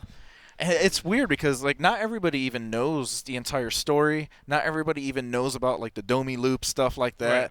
And I mean there was hundreds of people watching, and probably a good handful of those people knew because they're Killer Instinct fans. But everybody was into it. It was so cool to see that happen on the big stage at Evo. So I'm hoping to see maybe Omatsu. I know Domi is someone else that got eliminated. Quarterfinals of LCQ, so maybe we'll see him back on deck. I know he's using Kilgore, using that 70% one chance break. Yeah. He loves those, huh? He loves those. He finds the character that has it. Yeah, I mean, hey man, you got to use what the game gives you, I guess, right? Yeah. Whatever you can find. Yep. So definitely moving on to the 14th spot is Thrash Heavy. He's another TJ player, that qualified, I think, at one of the Texas tournaments that I'm not too sure of. It might have been Absolute Battle. But what actually happened for him to qualify was that everyone that, I think he was maybe 7th or 5th place, but everybody that got 1st, 2nd, and 3rd, and 4th were already qualified. It was like I see. Nikki, and then Sleep.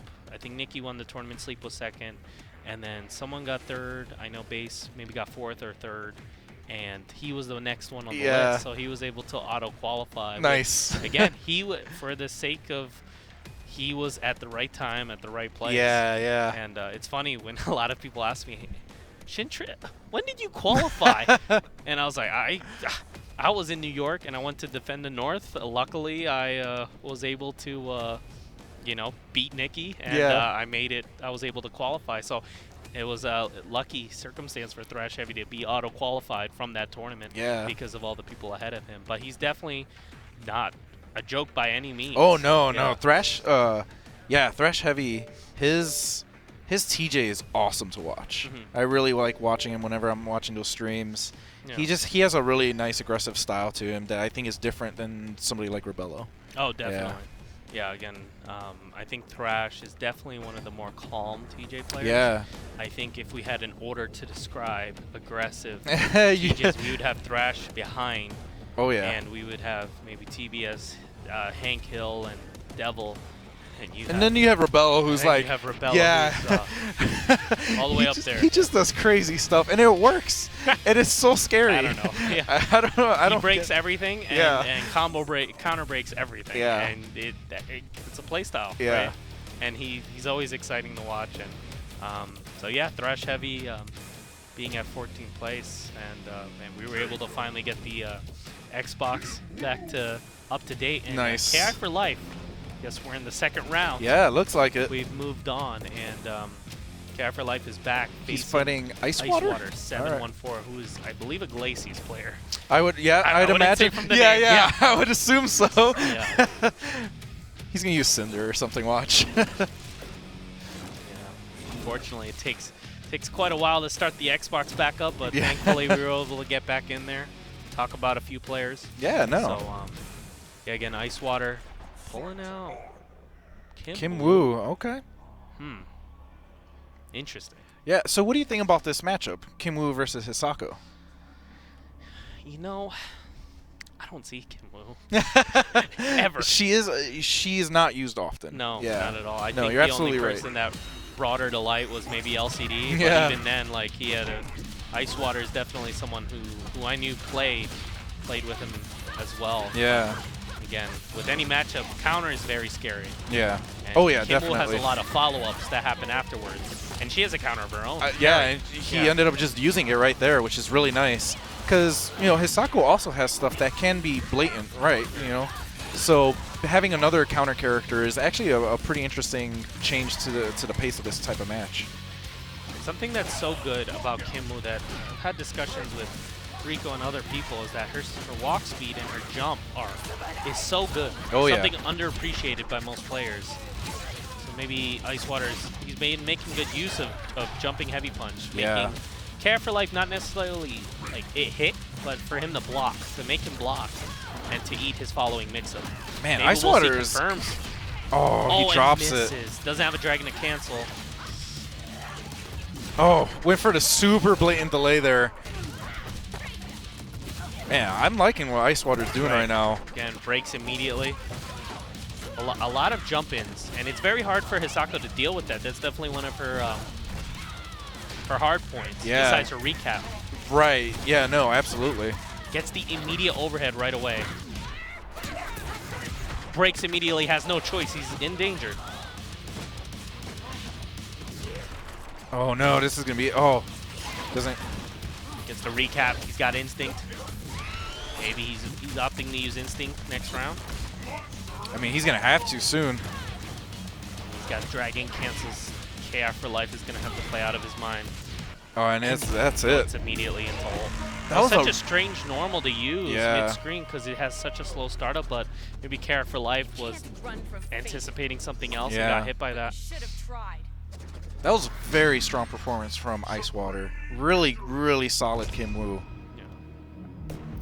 Again, Kim Woo, just talking from personal experience, I lost to a Kim Woo at EVO, and Kim Woo is someone that, I mean, it's very hard to find a partner with. Very hard to find someone who's very, very good with. Yeah. And that happens with actually a lot of the cast. A lot of the cast, you'll be like, hey, is there an Aghanos I can practice with? Right. And they're so far and few between. The specialists are in their own dark cave practicing. That you can't really, like, figure out what they have or what they're capable of unless you play them yourself. So that's something that's so interesting in this game is we'll see a lot of players crowded on the Season 1. I would say a majority of the top players play in the Season 1 category. Yep. But you see Amira in tournament, you're like, I've never played against Amira. What can she do? Yeah. Same can be applied to Kim Woo, somebody who's so... I'm not even sure if LCD, who's the person who brought her to light, uses her anymore. Yeah. Yeah, you know, one of the players that is in the last in the top 32 is a Mira player. You got a Menti. Yeah. And his Mira is insane. And it's like, what do you yeah, do it's against? really good. Yeah, what do you do, right? So no, you're absolutely right. When you have characters that people aren't used to seeing, they don't know the matchup. Right. In this case, KI for Life ended up switching to Orchid. His bread and butter. Yeah. His character from the very beginning. Oh, man. Very patient. Ice Water using normals to punish. And this is how Kim Woo should be played, right? Like, her normals, her standing medium punch has really good range. Like, right there. Right there. Oh, so wow. good. That's one of the things that I think if you're going to be a Kim Woo player, you should have really good fundamentals on that sort of stuff. Right. I think that's why you see some people struggle with that character, because they don't have that, or they don't think that it's necessary to have. Right. But it really is for a character like Woo. She has very good walk speed. She can kind of get in and out of range of the opponent. You want to kind of play that footsies game, right? Oh, that was the immediate overhead. That overhead's so fast. It's so hard to react to. Yeah. And it's also a special move and a linker. Yep. Oh, gets the confirm immediately. Is he able to make it level 2? Just does damage. What is it? Goes for a throw. Let's see what he does. Oh, again, standing medium punch. Yeah, Care for Life said he didn't do any wake-ups. Yep. So Ice Water was taking advantage of that. Oh, it cancels immediately. Ice Water that was nice. That was actually ridiculous. That was so nice, yeah. He knew he was going to break it, and Care for Life still had his fingers willing to break, and that's why he got the lockout. Yeah. That was actually ridiculous. Yeah, that was so sick. Yeah, I'm watching it in the other feed right now. Yeah. That was really cool. Right. Very smart play. Yeah, I'm liking the way Ice Water just played that match entirely. Both games. You know, he was very smart. He knew which buttons to press when. He got out of range when he needed to, and he basically let KI for Life kind of just hang himself. Yeah. No, really, really strong play from Ice Water. Hopefully he ends up making it far. I'm curious where he dropped off in the first. Yeah, we could definitely find out that. Yeah, I'm really curious who he ended up losing against, because, man, he is super solid. Right.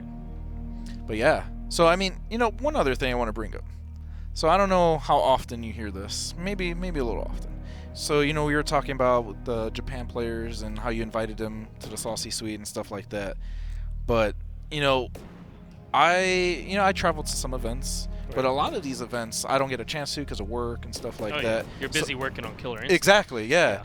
And the amount of times I've watched or fell asleep watching and just stayed up, watched archives of the Saucy Suite stuff, man. I just wanted to thank you for doing that sort of stuff. Oh no, it's my pleasure. No, man, that stuff is super awesome, and all of us in the IG, we always watch that stuff, and it's super cool, man. Definitely not safe for work, so don't be watching that at work. I mean, that's why you gotta have headphones on. You gotta make sure.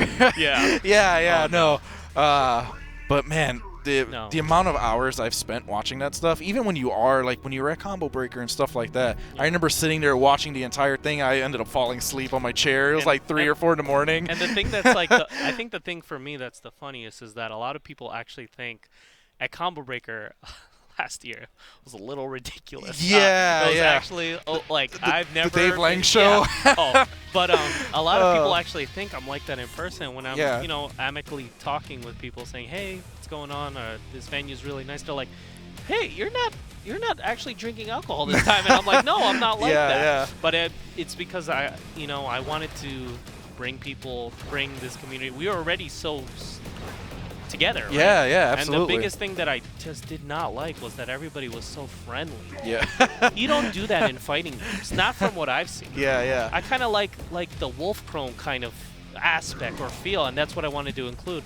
But actually, we get a nice mixture of that rivalry, and at the end of the night, we end up having so much fun together, and it's definitely just one of my pleasures throwing. But up next is BXA Jackal, one of the favorites to make it really far, playing with Gargos, who a lot of people are very strong character. Yeah, and it's Chaim Keith who made it all the way to grand finals. I know. And then to lose. So someone else that I'm not seeing is, where is Paul B? Seeing this Ripter play, right? So again, he's gonna want to keep his distance in this matchup. Ripter mix-ups with Chaim Keith is actually very, very top tier. Yeah. Ripter mix-ups are hard to deal with as Gargos because he doesn't have a totally invincible wake-up. Yeah, no, that's one of the big weaknesses to Gargos, right? It's like his wake-up game is not very good, so you have to abuse that as much as possible. So hopefully we end up seeing Keith taking advantage of that, where, he just keeps the pressure on him. And right now, Jackal is just kind of playing this very annoying game where he's just like always out of range, and as soon as Keith gets in, he just gets out of there. Right. And again, with the command grab ender, it leaves such a big space that Chaim Keith is just trying to just jump back in with jump heavy kick or whatnot. Again, immediate breaks instantly. He's not willing to go for heavies. He just wants to set up with minions. Able to get one hit. Oh, he caught him jumping. Yeah, he's trying to get out. Again, one of his weaknesses, trying to get out. Oh, he ends up summoning that second minion. That's always really rough to deal with. Oh, yeah. Two minions out on the field has been something that a lot of people very hard tough to deal with. Oh, yeah, no, it's tough. When people say kill the minions first, it's actually very difficult to. Just right there. Yeah, it really depends on the character. I think Riptor actually has a pretty good shot at dealing with him with just like crouching heavy kick. Right. That's actually a really good way to do it. Has really good range. But the funny thing is, like, he just got rid of it, and first thing he does is summon another one. Again, his instinct is one of the most powerful instincts for sure. Being able to cancel out whenever he wants. Being able to absorb all the hits in the game. Yeah. Besides heavies. Breaks mediums right away. Oh, catches him with the portal punches. Oh, gets him with the ora. Okay, the minions are attacking now. Oh, I like how he just goes rushing in. Nice. Breaks it immediately. Oh, let's see what Keith does. Gets Stone Flesh. What is he going to do? Nice. Oh, grabs him out of it. Is he going to blow up? He's going to get the free combo breaker. Okay. What a bait. Yeah. Pushing out some orders. He doesn't want to deal with portal punches. Right. So he's walking very, very slowly. Gargo's just built a meter though. though. Muda. Not enough. Not enough. Yeah. No chip damage on the Muda. Oh man, he has to play patiently. He doesn't. Oh, and gets him with jump heavy kick. Oh, man. Keith able to keep it together. Nice. I really like that level of patience. That's something that you don't normally see from a lot of players. Oh, yeah. So the fact that he was able to just remain that patient for such a long period of time, that's real. That's why Chaim Keith was in grand finals of that last bracket, right? Oh, yeah.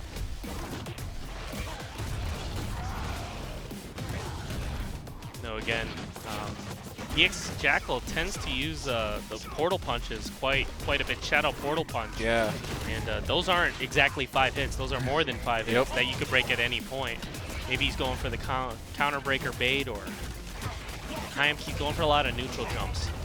Riptor is one of those dense jumps where those neutral jump mix-ups in the corner make it very hard to deal with. Oh, yeah. Kind of like Spinal and Fulgore. Yeah. Throwing some mortars. He ends up getting punished, but nothing big because the mortar ended up breaking it.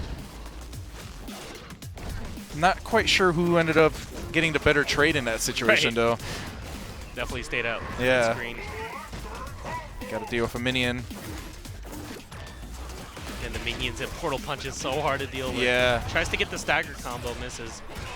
Oh, wow. Surprised that actually hit him. And Jackal has been using all his meter, trying to just get out of again, the wake-up game. Chaim Keith is just really, really good at wake-up game. Gets the mix-up, breaks heavy immediately, not having any of that.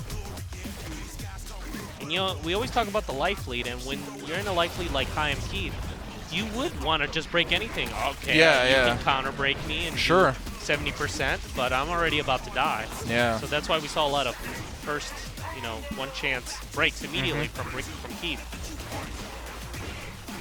Instant anti-air, has instinct to cancel out. Oh, he tried to do a reset.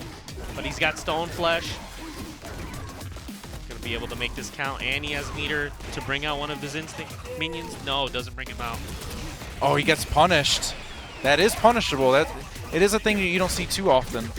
I'm glad that Keith knew that that was an option for him. Oh, this is it. And gets him straight into ult.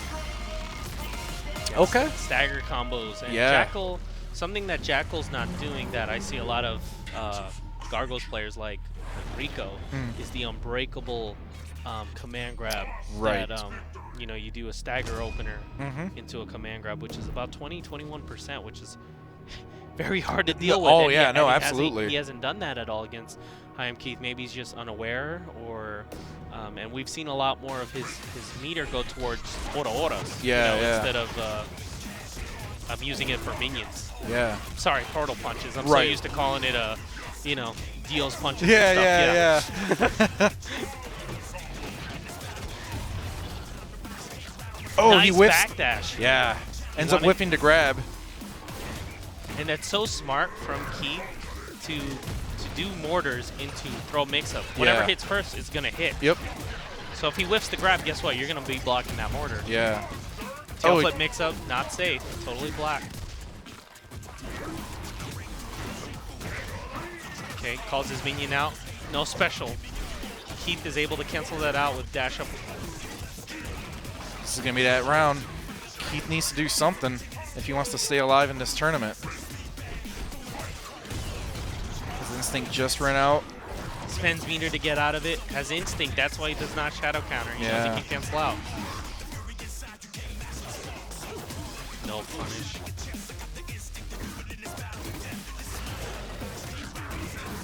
Oh, man, this is not looking good for Keith right now. He needs to make something happen here. He has to at the very least, get this life bar. Right. And again, This is going to be the hard part, right? that life bar is always free health. Yeah. Onto your next health bar. See if Keith can catch him, because the 4 jumps definitely are a struggle. He finally gets him. He's able to hit that. Just punches him out of his mix-ups. Yeah, no hard knockdowns from Keith, but spends his meter to be able to get that last pinch. We'll see if Keith can move on. 1-1. Yeah, he almost has instinct. He has it now. He has 1 bar of meter. He can get pretty far with this. Is he going to rush in? Yeah, he rushes in. Oh, no! And gets him straight into Yeah. Jackal moving on. I using the patented JoJo punch. I respect it. He was just like, I'm going all in. Yeah, and again, that run was so scary because he could have used meter to avoid all of Dio's punches. Yeah, but, yeah. Instead, I mean, he didn't use meter, so he was able to get hit by it. Yeah. No, he got punched in the face. It was quite unfortunate. And there you go. You know, this is one of those situations. You have a player that was in grand finals of the first bracket. Right. And he's gone in, what, round 2 in the second? Yeah. Whew. That's always That's rough. heartbreaking. And, Yeah. again, talking about the different... I'm sorry. It's just... It always gets me whenever those punches come out. Because, I mean, you wouldn't really use... the portal punch, shadow portal punch, because it doesn't do that much damage. Yeah, yeah. But Jackal, I don't know why. Maybe he gets some satisfaction of landing that or whatnot. But whenever I see that come out, it's always just so satisfying. But there's not really. It's not like it's not even 10%. I think. Yeah, no, it's really weak. I mean, it's good if because of the tracking and stuff like that. Right. So I mean, it has its uses in that sense. But yeah, no, he uses it way more than I've seen anyone else ever use that move before. Goodbye, JoJo. Yeah. So up next is Most Dope Will 93 versus Charbak. Again, one of UA's own, and Charbak I think lost second round, so he's near where he was last time. Yeah. He lost in the second round, and I'm not sure if he's a bit nervous of using it. Oh man, this is gonna be good. Yeah. So again, with Charbak, losing in the second round, it's almost like losing at Evo, getting 9th place, right? You're at that spot again where if you lose, you get 9th place. If you win, you move on to the top 8. Yeah. We've seen a lot of, Grief has been in that position 3 times, and 2 out of those 3 times he's stayed at 9th place. So hopefully Charbak doesn't have that same problem where he's like, I'm in second round again. If I lose again, dude, that's going to suck. That's gonna really, really suck. Yeah, no, that's one of the things with these tournaments. We've mentioned this before. Right. There's just so many different ways to approach it, just mentally. Where not even doing the actual matches is a competition in your head as well, right? Like you can psych yourself out in so many different ways. Right. So for something like this, where you're trying to qualify for another tournament, yeah, it's really taxing on a person in a variety of ways. So much respect to everybody that's just going into these tournaments. Yeah. And if they lose, they're going into the next one. If they lose, they go into the next one. Oh, yeah. Just so that they can compete in another tournament. In another tournament, yeah. It's insane. But again, it's so great because in the top 32 tournament, even last place gets about how much? Like $200. Oh, that's nice. Yeah, I think last place still gets money. Yeah, that's so awesome. If someone was to go 0-2 like myself again, last year, I will still remain with $200. And that's what's great about this top 32 tournament. We were able to divide 30K between 32 players, with it still being very, very top heavy for first place. So maybe that's what they're hoping for. They're trying to get in on the money, on the 30K. Hey, man, you got to do what you got to do, right? Oh, yeah. Like, all right, let's see. We're going to have Hisako versus Arya. Is that okay? Arya. Yeah, Arya is... We have not seen her since the dawn of Sea Dragon. Yeah, no, absolutely. At Evo. Yeah, Arya is one of those characters that I feel is super untapped right now. And I think that if there's any player that is like really serious about the game and they pick up Arya, they're going to have a lot of fun with this character, just figuring out all her tech. She is super cheap. She is probably one of those characters that can easily be in the top 5. I just don't think people have figured her out yet. Yeah. Not at all. And again, it's funny you say that because we thought Sea Dragon was close to tap that potential, and she has 3 bodies. She's a very complex character, hard to learn, and we just see so many few specials. So it's nice to see Most Dope with Arya out on the field, but Charbok's Hisako is nothing to laugh at. Yeah. Yeah, I'm curious to see which stance that Most Dope will kind of lean towards most. I know sword stance is really good, especially if you want to have, you know, a decent wake up. You want to have range on your opponent, just poke them kind of outside of that range. Maybe a little risky against Hisako because of counters and stuff like that. So it might be good to have that zony strategy against Hisako. And again, that's something that's very difficult to, as an Arya player, is the length of her Shadow Rekka. Yeah. Her Shadow Rekka goes through everything, and most of Arya's technique is to keep you away. Yep. Keep you at bay. Now with Sword Stance out, Charbok's going to want to get rid of this immediately. Oh, yeah, definitely. Yeah, it's funny because Arya kind of starts off the game, and if she has all 3 of her bodies, she is super good. And then the more you start to whittle her down, the more her weaknesses become way more apparent. Because you get rid of her sword body, oh, she doesn't have a wake up anymore. And it's like, oh, there you go. You get rid of her booster body, it's like, oh, she doesn't have, you know, a projectile or whatever, or not booster, whatever we ended up calling it. I don't know. The one with the yeah, the exactly. That's what we call it. Yeah. Oh, nice use of a sister and then got bopped. I'm glad that Charbok was able to see that. A lot of people end up missing those opportunities to punish those assists. Right. And the assist takes quite a bit of chunk away when you hit those. Yeah, absolutely. So what is it? Uses meter to try and get out of the corner. Can still will. No. Oh, that would have been that would have been an impossible fight to win at that point. Yeah. No bodies left. Yeah. Just 1 hit left of health. So going back to the whole different character discussion, Charbok is another Hisako player that doesn't do many command grabs, doesn't do a lot of high-low mix-ups. He sticks to short combos and doing a hard knockdown setup. Okay. And with how dense Hisako's jump is, those mix-ups are very hard to eat, very hard to see what side she's coming from. Yeah. And especially since you can decide to do her recap instead if you want to hold up. Charbok is one of those players that plays Hisako that kind of way. Yeah. Doesn't go for very high damaging unless you lock out, but sticks to more setup base. Okay, so we're getting a character switch here. Looks like we're going to Orchid now. Most Dope Will thinks that maybe his last character choice wasn't the best one. Yeah. And I think Arya has such a high skill cap, which is why you don't see her that often. Yeah. Very, very high skill cap with the amount of moves you have to learn. Oh, yeah. But definitely would pay off if we saw another Arya come to light after Sea Dragon has basically passed the torch on. Yeah, no, it's one of those things where, you know, Arya as a character, you kind of have to treat her like a Marvel character, right? Like, you may want to switch up your team in a different order, just because of this one matchup. And I don't know if he really had the opportunity to do that against Hisako, or maybe he's never dealt with that matchup, right? Like, it's totally a possibility. So let's see what his Orchid does. Again, Orchid's pretty good in this matchup with Grenade. Grenade setups, but most of them not having any momentum yet. Let's see if he's able to get anything started with this Grenade.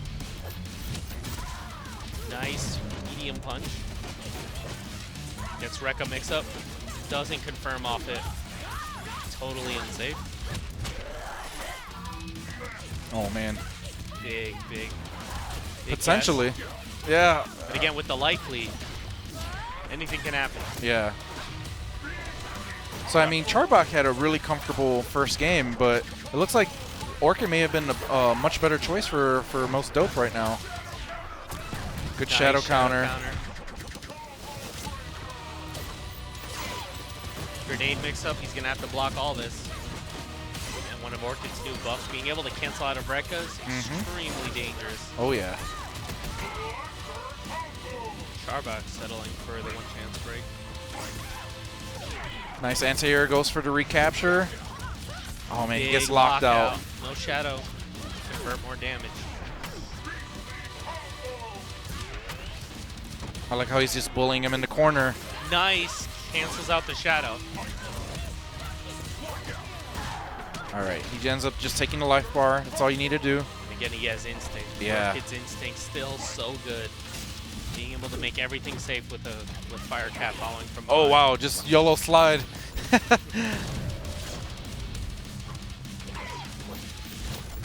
I like that Charbak is just really just kind of staying his ground right now. Not going in, not letting himself make any potential mistakes.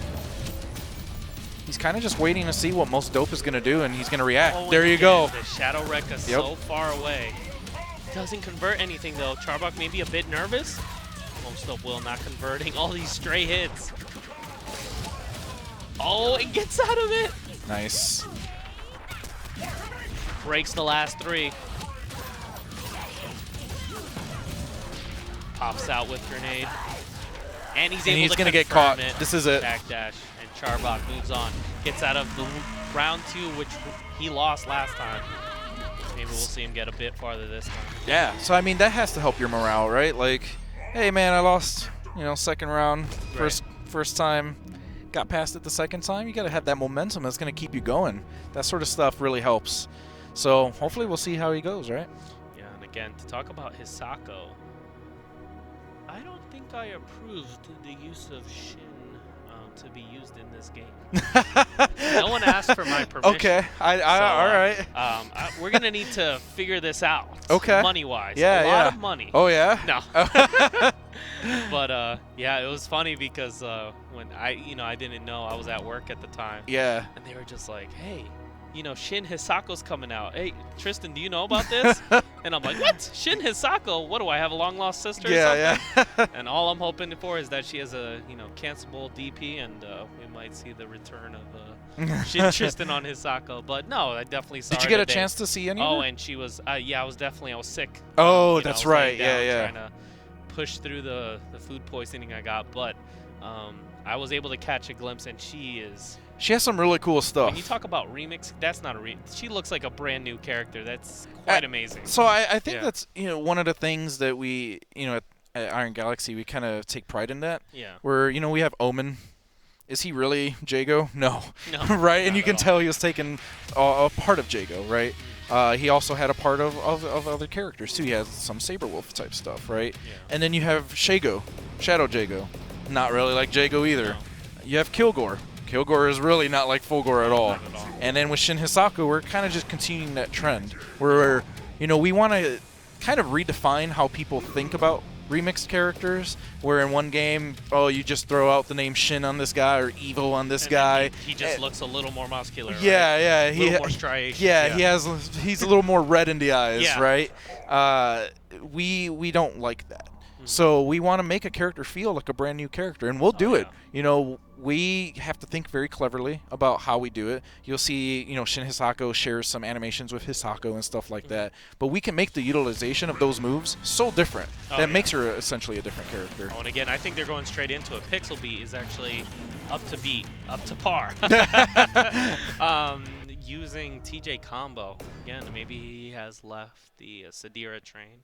A lot of Sadiras have unfortunately departed the environment. Only one remaining, Masiaga. Yeah. Unfortunately. Yeah. So Spartan Izzy, 48, looking to use Riptor. And we saw this matchup earlier. Hank Hill versus Hayam Keith. And that's something that you want to crush against DJ Combos is Wake Up. If he doesn't have Shadow, he's just like Thunder. You can destroy him over and over and over again. He has a Wake Up when he has meter, and you know, you as a Riptor player need to know, hey, I need to bait that out or watch out for that when he does have meter. So let's see what Spartan has in store. Again, it's very weird for me to see a tournament without Paul B. Maybe he will make a last-minute guest appearance. Yeah, let's do it. I saw him in the chat. He's actually right there. I see him talking right now. Maybe he's in the venue, and he's just like in a hotel room. Hiding for one final stand. Spartan Izzy with a great lead against Pixel Beat. Or maybe he's just scared he's going to get boxed. Oh, I don't know. Interesting. Yeah. No. Pixel Beat on the offense. He already almost has instinct, and hopefully Pixel Beat will pop this the moment he wakes up. Yeah, as a TJ player, it's really easy to get caught in that trap where you just don't use your instinct at all. But no, you should totally use it at the beginning because you're going to get another one. And then you get your last breath and you're fine. We'll see if it pops up immediately. Wow, that idle thing. Yeah. Always gets me. Oh, he ends up popping instinct now. Okay. Oh, he's got to eat all of this. Doesn't get the confirm. But that command grab's so hard to read, especially how fast he is. Oh no, he drops the combo. Doesn't matter. He's ends up taking this round. Nice. Good use of instinct there. Some pretty good meter too, and makes that instinct count. Again, instinct's the comeback factor in this game.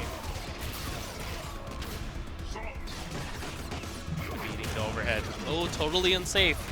But goes for a risky reset onto the other side. Oh, it gets the counter breaker. Spartan Izzy. Is he going to be able to close this out? Damage ender or wall splat? Goes for damage. TJ got instinct though. Depending on what he does, I mean, depending on what he does here, this is going to give him a really good shot to still take this game. Oh, no. No way. Oh, my God. Oh, no. He uses instinct early. He's not going to get second breath. He's got to go in. He's got to go in. And gets hit with the hard sweep. If that break didn't happen, that could have been it. Oh, yeah. Like, man, he was going in hard on that one. It's really heartbreaking to see that sort of stuff. He took a risk. It was almost worth it, and you got to learn from it, right? Right.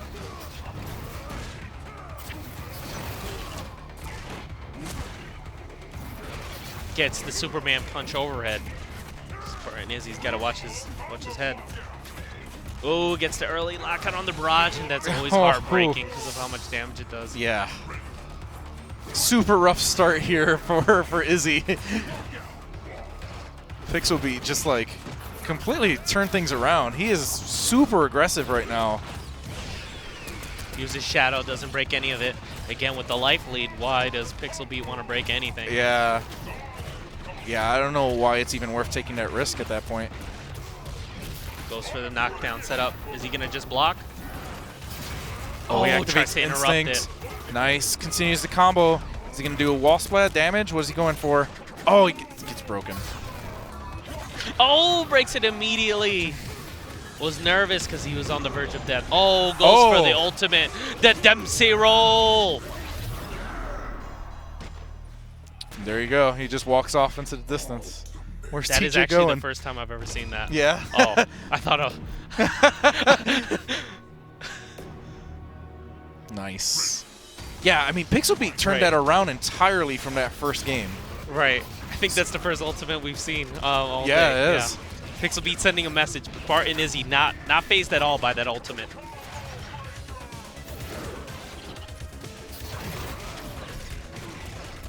Again, short, quick combos. Izzy's just going for setups. Oh, man, he just went for totally point-blank tremor. Let's go. Goes for the shadow cash-out. Spartan Izzy, what's the setup? Is he going to flame carpet? Good blocks. Doesn't get anything off of it. He's still in block stun from the flame carpet. Yeah. Which is always so smart from Riptor players.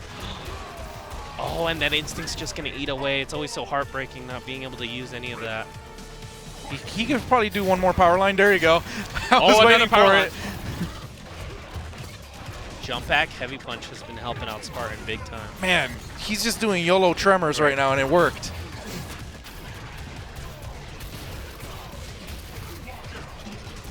Oh, the cross-ups. Again, the cross-up. Yeah, Riptor's going into crazy mode right now. Or and some Riptors, they live off that. Yeah, absolutely. It's very hard to deal with. Jump heavy punch has been Spartan's saving grace. They both have instinct. Is he just going to die this time? Oh, he is. All right, okay. He has last stand, last breath. I think I've called this thing like 5 different names, but you know what I mean. Stand? Yeah. Shin Tristan's final stand? Yeah. Oh, and goes straight into Ultra, not making any use of it. Pixel beat out of the tournament. Should have threw him out the building. He was almost in range. Oh, man, it's just crazy how back and forth that match went. Oh, first game was very favored on Izzy's behalf, right? Yeah. And then you get freaking Pixel. He just goes nuts in that second game, completely destroys him, ends up doing an ultimate. Yeah. It's like, holy crap, what happened there? Yeah. And then the next game, the opposite happened. It's like, wow, all right. And this game is very, very momentum-based. I think fighting games in general as a whole is very momentum-based. Once you start getting those right reads and your opponent's just like, hey, man, should I break that? Yeah. Should I not break that? Oh, I mean, we saw Izzy going in crazy Riptor mode where she was just like doing cross-ups, all sorts of different things, just keeping on that pressure. It was too much for Pixel. Yeah, to deal with. He didn't. Another thing I didn't notice from Pixel is he didn't use any shadow to try and reversal out. That's true. I guess maybe he was just trying to save shadow for combos, but in that situation, you might just want to use it to get out. Yeah, those sticky Riptor mix-ups. Those gimmicks, whenever I get hit by a tail flip now, it hits you a certain way. Oh, yeah, no, you lose a part of your soul. Yeah, it's just like you're getting hit with a shadow command grab. Yeah. So, up next is... this is cool. I have a reunion with one of my favorite players. Yeah. 2015 Domi's up to bat against Charbak. Yeah. Wow. So Domi, in the last bracket, was eliminated by Kev Bones, right? Yes. Is that correct? Yeah. I didn't get a chance to see that match. Oh, that is, and again, I was talking to Kev Bones, and one of the things he was telling me is that he actually can't hear game audio. Yeah. And to not hear game audio, because I used to play with music. I didn't used to listen to game audio. And the moment I made this transition to game audio instead of listening to music, it made a world of difference. Yeah. So for him to have that disadvantage by other causes, and to be able to beat someone like Domi is just so inspiring for everyone. Everyone was on their feet. Yeah, absolutely. A round of applause. And so Domi's now back, trying to avenge his honor. Yeah, with Kilgore. Yeah. His Kilgore, I've seen some footage. Very strong. Right. And he loves his one-chance breaks. Yeah. Oh, yeah. Oh, looks like they're doing a button check. Yeah, he likes his one-chance breaks, right? Oh, yeah. Probably something that he shouldn't rely on for forever. Yeah. just to throw that out there. Okay. Probably shouldn't always rely on that sort of stuff. But it is one of those things where it's like, hey, man, it's in there, and this is a relatively new character, right? You know, he's only been out for so long, and not everybody has him. So he does have that as an advantage in his favor, right? Where there's character unfamiliarity. He has this really, really strong tactic that is just hard to like. I mean, you have one chance to deal with it, right? And if you don't realize that, your match is already over. Yeah. And again, going back to what I was talking about, practice-wise, right? When you practice for a game or a tournament, you usually try and find someone that has familiarity with the character. And to fight Kilgore myself, I would be very nervous because I don't think there's any full Kilgores that I know of that have been playing him the way Domi has, or at that level. Yeah. Making it very far with him. I've seen Sleep pull it out a couple times because he was down 0-2, but definitely not at this caliber. And here you go. Oh, start. Nice. The classic rivalry, America versus Japan. Yeah. Oh, a lot of mediums from Charbok's end. That's something from Domi I still see is that he doesn't like to break. Still. Yeah. He doesn't like to break any combos. That was something I noticed, you know, when they came to Evo that one time, the first time, and it was bizarre. Yeah, I never really understood that. To see a playstyle not break anything. Yeah.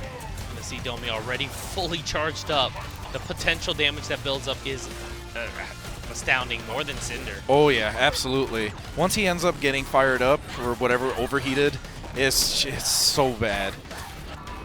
Oh, baits out the counter breaker. It's pretty much tied here. I love the use of missiles right there. Very Sector-like from Mortal Kombat 9, right? Oh, goes for the reset. And Domi actually has a ton of experience against Hisako. Yeah. With Ogti playing, maining Hisako. He's going to DP. There you go. This is going to be... Oh, no. He doesn't miss. Cash out. Oh, that was really smart. What? Yeah. So Charbok was trying to do projectile invulnerable shadow move. Yeah. Makes sense. But then Domi ended up doing his cancel so that he wasn't doing projectile anymore and went for straight DP. Very smart. Domi does a lot of empty jump lows as well. And Charbok's been 0-10 for his counters, so I think Domi's been prepared to fight against counters. Oh, good use of explosion right there. He just had the exact right range for that, too. Oh, this is going to hurt. Oh, my. Oh. And the PD. What was going on? That's Kilgore. Oh, he tried to do there. the evade. It's very much so like Glacius' puddle. Right. Oh, empty jump throw again. Making Charbok really second guess. I can't counter against this guy. He knows every option. Yeah. Gets the instant cancel. Tries to grab a bit too early on the block stun. Oh, nice evade. So good. And he's going to be able to finish this. Oh, he drops it. Oh, it didn't matter. My God, Domi is actually ridiculous. It's so cool to see. I don't ever see. Yeah, ever. no, it's so cool to see, you know, this level of Kilgore play. Right. And you know, for the longest time when Kilgore came out, he sucks. Don't use him. Yeah. He's no good. No, Kilgore is the real deal, man. Yeah. Even without like the one chance break stuff, his PD is insane. Yeah. Very, very strong. Oh no, I played Kilgore a bunch, and again, like that's the great thing I love is I didn't see, no one here saw the potential. They were just like, well, he's just gonna be on the roster like Ram. We see Domi just come out and just beat one of the better Hisakos for sure. Charbok definitely not expecting this. Yeah. Of all things.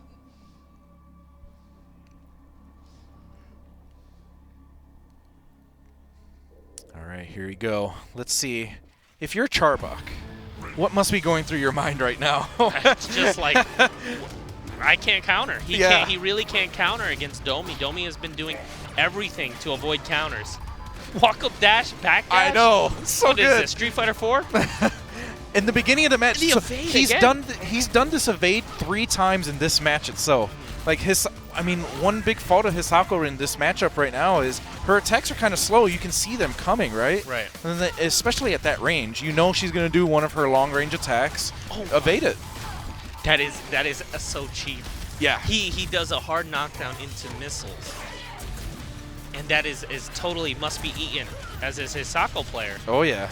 She doesn't have anything that gets her out of that region. Tries to get the shadow, does catch him from the ground. He ends up blocking. He drops the combo. Oh no, he goes for Kano Ball and gets bopped. He gets out of the corner. Nice, very smart. He's gonna try zoning. There you go. Good use of missiles. Charbok does not have an answer for any of this. He hasn't been able to deal with missiles or any of these wake-ups. He's going to be doing it again. I really, really like the mix-ups of missile and gun from Domi right now. He's doing a great job. There you go. Nice. What an anti-air. And again, it dashes up just a bit. Yep. And he was able to predict that where Charbok was going to be at. Yeah, very good spatial awareness from Domi right there. These grabs and evades have been so on point. He's overheated right now. He catches him on the teleport, uses Shadow, just gets the level 5 cash out. He's not quite there yet, though. Needs to get that health bar out. There you go. Nice. Charbok is still in this. Oh, yeah, he is. Instinct burning. Domi's at full potential. This is going to hurt. No. This is going to hurt. Oh, my God. Double cash out. Yeah. This is rough. Oh, no. Nice. Oh, he almost had the full confirm there. That would have been really, really good. Oh, such a good dodge. These evades. Yeah. That's one of the things when you're fighting against Hisako, who's so blatant on her attacks and has that hole. You can do that. That's one of the advantages that Kilgore has in this matchup. Super strong play from Domi. Oh, man. That was awesome to see. You know, Domi, it's almost like he doesn't play the KI mind game of counter breakers and combo breakers. He didn't do a single combo breaker. No, he avoids that completely. Yeah. It almost seems like he just wants to play setup base on his offense. Yeah, absolutely. Because in this game, defense is about breaking combos, right? And it almost is like Domi's like, I'm just not going to give you a chance to do you're going to play defense this whole time. And Charbok was just, I don't even have advice. If I was the coach in this corner, I would say, yeah, maybe next time. No, it's a challenge for sure. It's one of those situations where even straight from the beginning of that second game, Domi had his number. He ended up dodging him. He ended up dodging 3 separate times. Just in the beginning. Like, that takes a mental toll on you. And then he ends up dodging in the middle of his Rekkas.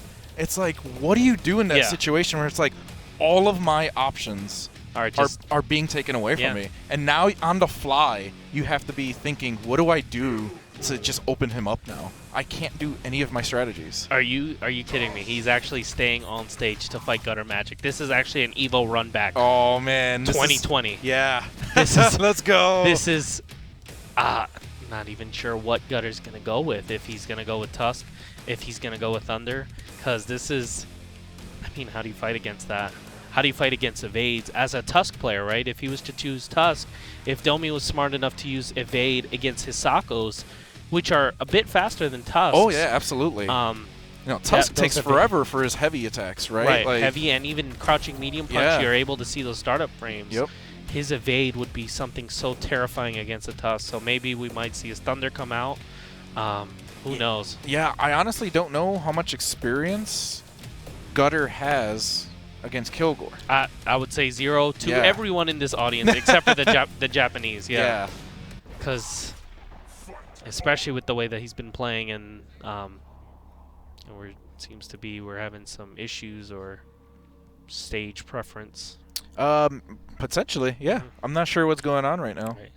Again, Domi lost to Gutter 2 years ago at Evo 20, one of the most spectacular tournaments of all time.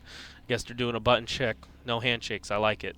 So Domi may want his revenge. Yeah. Protect his honor. And we have Gutter definitely up there for making it all the way through. So Gutter's 2-time Evo top 8 finalist. So whatever character he chooses, we know he's going to be extremely solid with. Yeah. But maybe he might be a deer in headlights with how difficult this character could be to deal with. Oh, absolutely. I mean, there's 2 possibilities, right? Like, he saw that last match against Hisako, and now he's scared. Yeah. And he's just like, well, I'm done. Yeah. Or he's like, oh, okay, I see what he's trying to do. And maybe he's going to try to bait situations instead. I don't know. Right. This is going to be an interesting match just because of how slow Tusk can be with his really good normals. Yeah. And the fact that Domi clearly is able to react and do dodges. To evades. Yeah. So just that alone is really scary. So I want to see how Gutter ends up approaching this matchup. Gutter sticks with Tusk. Yeah. Interesting. Again, he might want to be playing the distance game, but once Tusk gets you, not even... Oh, that was nice. Gets him out of the corner. Yeah, he used that explosion there to end up hitting Domi. That was nice. It's not something you see too often. Oh, what a nice setup from Gutter again. That's a hard knockdown setup when you get that jumping heavy punch. Gets an early lockout. That's going to be a ton of damage with Tusk. Gets the cancel immediately. Will Domi get any of his shenanigans started? Gets the empty jump low. Oh, that does so much damage Domi, no way. He's going to get the double cash out. Look at how much damage that does. Gets the quadruple cash out. Oh, gets hit with the heavy button. Oh, and gets hit with the jumping heavy punch. We don't see Tusk players use that ever. Domi like put in so much work to do all that damage, and then Tusk does one button. Wow. There you go. Boom. Such potential damage. Gonna go for the stagger ender. Again, jumping heavy punch. Hey, man, it's working. Just keep, let's go. Oh, he gets the big deflect. Wow. Okay, Domi. Domi has instinct. Nice shadow counter. This is going to be it. Wow. And just like that, super definitive play from Gutter right there. He was not at all worried about Domi. He's just like, I'm going to play my game. I'm going to do all my most damaging attacks, and it's going to work. And it worked. And, yeah, again, Gutter just, Domi would do 30, 40%, 40 hit combos. Yeah, and Gutter was just hitting him with some counter hit setups, and it was hit him yet again. The jumping heavy punch is going to be something hard to deal with for Kilgore, for Domi. That explosion, really, really good from Gutter. Nice. Oh, he gets the early break. I really like that Gutter used his slide to go under the missiles. Very smart.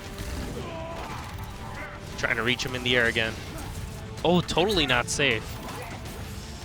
Uses the explosion, gets out of there. Ton of potential damage right now. Oh, but he doesn't have the range. Oh. Good hit confirmed there. What a break on the medium. Oh. Wow, this is he didn't get a oh, he could have had a punish there. He didn't quite get it. Domi not breaking anything. Wow, wake up throw. Okay. Ends up doing his missile setup. Dashes forward. Oh, wow. He treated his DP with a DP. I like it. Kilgore. Oh my. Doing some AOL dial-up right now. Oh, and gets the counter breaker the one time Domi decides to break. Maybe that's why they don't do it. Yeah. Oh, man. It was at the end of his life bar. Yeah. Maybe thought he could get out. Is he going to get it? Okay. Just a weak, kind of checking him. Nice zoning there. Tusk doesn't care. Oh, he whiffs it, but doesn't get punished. Oh, no. Big punish. Shadow opener. Gets the stagger ender into throw. That's big damage. My favorite move in the game, the German suplex. Oh, yeah. I fought very hard to get that into the game. Finally got a character with a German suplex. I'm so happy. Domi breaking yet again. He has no choice. Oh, he slides under the missiles again. Gutter magic for America. For honor.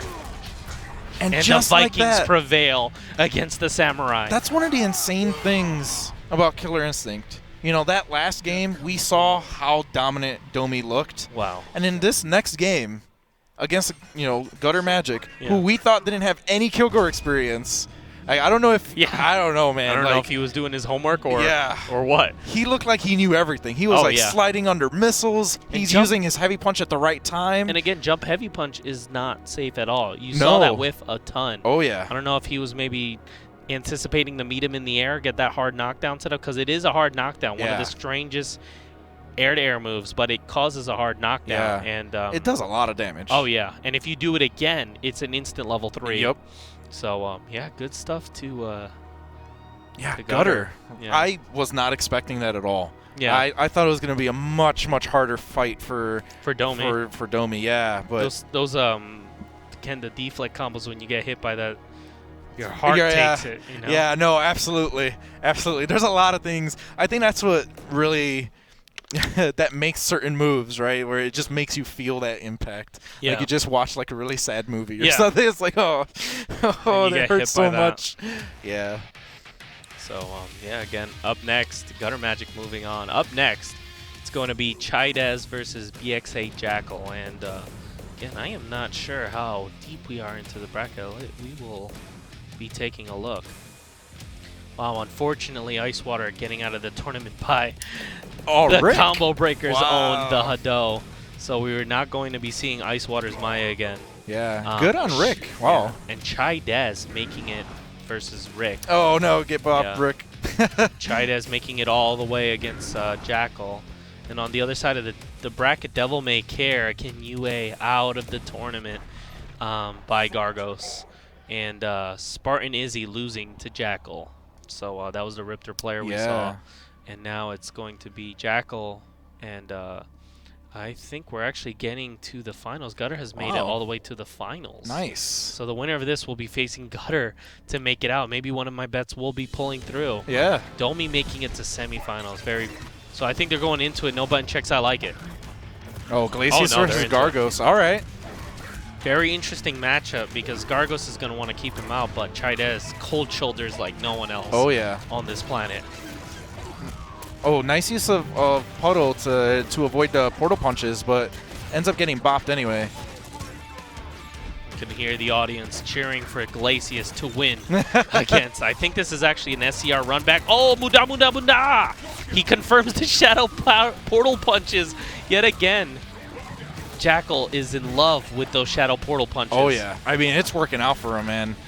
Like, maybe this is something that other Gargoses should be using more often. Right. Oh, ends up whiffing his throw, grab. But he doesn't really capitalize with anything super punishing. The armor eats it air to air. Chidez trying to meet him in the air. Portal punches are going to beat out. Oh, Muda Muda Muda! Yet again! Using his meter not for minions. Goodbye, JoJo. Oh, he ends up taking some meter off of him. Oh, gets a raw command grab at the beginning of the start. Again, taking more meter. Gargo's not afraid to throw out all this meter. Yeah. Gets him back in the corner. Oh, he goes for the reset. All these mix up in the corner. Very hard to read. Very hard to deal with. Nice. He's going to get a full punish here. Oh, he doesn't quite get the damage that he should have had. And another whiff grab. The heavy punch again goes through armor. Chidez is going to have to do the same against Stoneflesh. Yeah. Nope. Not.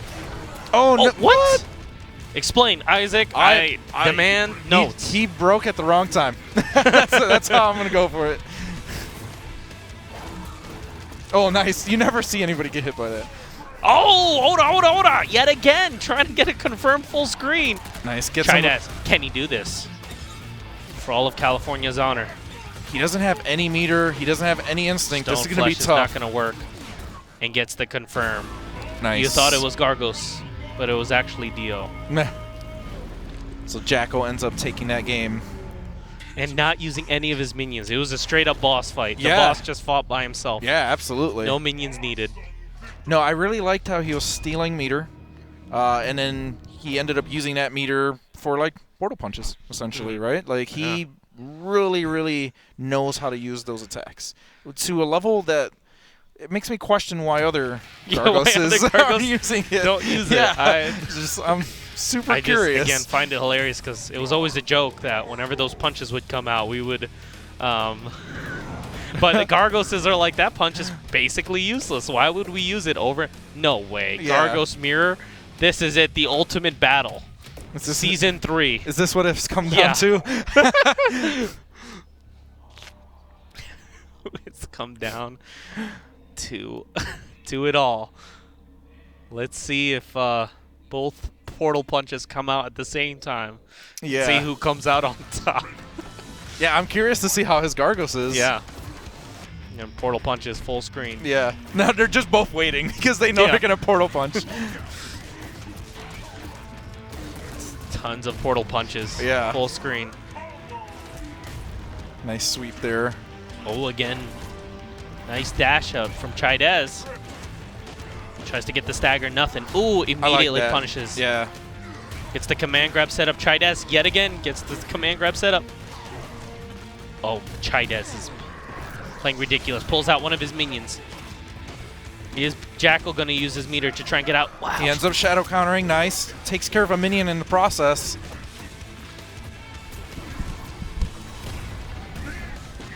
Gets the sweep. Nothing. Ora-oras, muda-mudas. All across the board. It's a ton of dash-up command grabs and a lot of portal punches in this mirror. Again, Stone Flush going to work. Oh, they both went for a command grab. Jackal ends up getting it first. Teleports everywhere. I've never seen this mirror, so it's the world. Wow.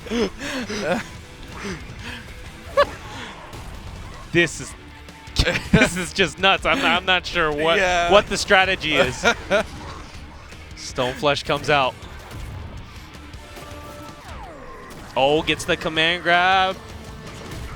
Whew, that does so much damage. Oh yeah. Oh, he ends up getting grabbed again. Grab. Chaidez looking really good right now, looking like the dominant Gargles. Gets another command grab. These are the top KI players in the world, just going for command grabs and punches. Oh, wow. Breaks immediately. I didn't even know that was a breaker opportunity there. Brings out one of his minions. I think Jackal has had enough of his... Oh, no, that was definitely not a good thing to do there. That move is very vulnerable. Wow! Oh, he doesn't confirm it because the minion comes out. Is Jackal going to strike back? No, goes straight into Ultra. Chaidez showing he's on top. I'm not sure what the strat was there. Isaac, break it down. I got nothing, man. Oh, man. I mean, he clearly was going for command grabs. That was his primary mode of offense. Yeah. And it worked. Like, he did command grab after command grab after command grab. Yeah. I'm not quite sure what was happening there with like the teleport stuff. That was like 4 teleports in a row and portal punches back and forth. I have no idea what was going on there. Oh man, I did not expect that to go the way it did. No, not at all. That was actually a more entertaining mirror than I could ask for. That was insane. And here we go, game 3. Oh, portal punches everywhere. Yeah. Whose stand will win? Oh, he went for a command grab. Nice backdash. Chaidez, again, going for that unbreakable grab setup that I was telling you about. 20%, you can't deal with it. Yeah. Because it's a stagger combo into command grab. Jackal opting for some instinct. They're both playing very conservatively right now. Chaidez looked like he was trying to get into range for command grab, but he ends up getting, oh man. Command grab himself. I'm so, this is, a lot what's of happening? Gets the early lockout. Jackal. See if he's going to be calling out some minions. No, he does not call out minions. He rather spends it on the JoJos. Gets the early. Let's see if Chaidez has no meter to call out a minion. Tries to go for the stagger. Is it going to work? Nope. Command grab. He gets both minions out. Okay. I like this. Both minions on the attack. Chaidez having to eat all of this. Nice. And Stone Skin's very hard to deal with. Yeah. Portals into portals. Yeah, Chaidez was trying to get rid of the minions. It did not work at all. Oh, Muda! It closes out the round. Chaidez, Star Platinum. He still has minions to deal with. This is not good. Gets the command grab. Oh, breaks immediately. He had the right idea. Just mistimed it. Oh, he has to get rid of those minions. Just everything don't care.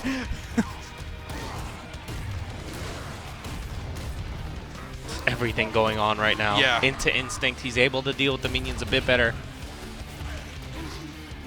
Gets the command grab. He's going to have instinct himself. All right, now there's 3 minions on screen. Okay, and we have Stone Flesh and minions. Oh my. Very hard to deal. He's got to break. He's got to break. He's got to break. This is super close. He's going to get chipped. He's going to chip it. Muda again. Armor saved him. Moves on. Portal punches out. What an insane out of match. Style. Yeah. Yeah. I didn't think I would enjoy that as much as I did. Yeah. This was one of those things where, like, you take the gloves off and you just, like, start going at it. It's like you just start flailing. Yeah. And you know, it was a very close game. Oh yeah. Chaidez almost beat him with his own character. Yeah. And in that one game he did. Yeah. So I mean that could have gone either way. And Chaidez making it super far, but maybe has a third chance in him. Let's see what happens. But up next is the grand finale. Oh, man. We're already there? Loser quarterfinal Man, we got through that fast. Yeah. Rick has been stepping up production value up the roof. Yeah. That Chick-fil-A kicked in. Hanzo is at work right now. Yeah. Yeah. So now we have Gutter Magic, who clearly defeated Domi. It was a pretty good game. Oh, that was, I would say that was really definitive. Yeah. Like, and, there was no doubt about it. In all of Gutter's games, he was I don't think anyone has presented a pretty tough challenge. I'm not sure who he lost to last game. He lost to the Cinder. My apologies. He lost to Swordsman. Yeah. And now he'll be facing Jackal. Gargos versus Thunder Tusk. And again, this is if I was in Gutter's shoes, I would imagine him choosing Tusk because it's very easy to deal with minions. Yeah. Stand heavy punch. Yeah, absolutely. Just do it. Yep. And it's very easy to deal with the quad jump of Gargos because you have down fierce. Yep. Which is it's a crazy move. range. It's a move, absolutely. So, yeah, I mean, even the jumping sword that causes the explosion, that's also really good to deal with minions as well, right? Just that any extra range that you can get to knock those guys out, use it. Yeah, and Jackal, I haven't seen him use another character, so that might be the only character he knows. Yeah. So, interesting finals for last chance. Who is going to make it this far and go to round 3? We'll find out. Oh, man. This is super exciting. Again, I could hear the crowd chanting for Gutter. Yeah. I don't think a lot of people like Gargos. Yeah. So we'll see who the real hero is. Yeah, it's difficult not to be a fan of Gutter, right? Like, just the way he plays is extremely entertaining. Right. He's super fun to watch, and yeah, I have no bias. But when he wins, I kind of have a smile on my face. Whenever it's one of those heavy-hitting characters, Thunder, Tusk. Oh yeah. The crowd always goes wild for that. Yeah. And we'll see if Muda might come out on top against Tusk. That should be somebody's name. Really? Yeah, Jackal's new name. Muda. Yeah. That would be something. No, but, I mean, major props to Jackal for making it this far, far, right? Sure. Like, he's clearly above the other players. Right, and not playing Gargos to the style we're so used to seeing. Yeah, absolutely. Oh, against Fierce Punch, exactly how I stated. Here you go, bullying him in the corner. Yeah. I like the pressure that Gutter is keeping right now. He's got to keep it on him. He realizes that, Gargos has a weakness on Wake Up. Let's see what he does. Oh, he whiffs the grab, but doesn't quite get anything. Whiffs a grab again. Oh, again. And very hard to deal with. He has no meter. No Wake Up. Again, this is the weakest part of Gargos. Get some instinct. Oh, he's going to get punished here. Big punish. This is nice. He gets him out. He's going to get out of the corner. The unbreakable 23%. Nothing you can do about those command grabs. Oh, no. Gutter smartly puts him right back in there. Gargos uses a minion. Nice. Try to keep Tusk at bay a little bit. Tusk don't care. Right, yeah, again, Tusk he's just pressing as many buttons as he can.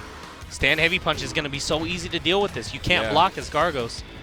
Tries to get out of there, grabs him out. Oh, that was smart. I like that. Went for the counter breaker. He didn't bait it, or he didn't take the bait, and then ends up breaking. Very smart play. Oh, what a combo. Again, cancels into overhead, which is a heavy break, but I'm not sure if Jackal was aware of that. Oh, that's the explosion I was telling you about. Any little range is going to help in this matchup. Gets the unbreakable 23%. Summons another minion. All right. And again, Gutter is he is picking his moments very, very smartly right now. Tries to go for that mix-up, the jumping heavy punch mix-up. Gargos has instinct now. Let's see how he's going to use it. Oh, if he even gets an opportunity. No, he gets a lockout. This is going to be huge damage for Gutter. Gets a level 4 cash out. Gutter he has to activate. There you go. Stone Flesh. He's going to portal punch? Oh, no, he doesn't. No. Okay. His minions attack. Minions on the offense. Oh, blocks the portal punches. Oh, man. He probably could have... Oh, he didn't have meter to capitalize on that. I see. Oh, again, Stone Flesh eats through it. Gutter has instinct. He can cancel out of anything into anything. He has 2 full bars of meter, too. This is super, super scary for Jackal right now. Oh, he doesn't have any meter. He can't shadow counter.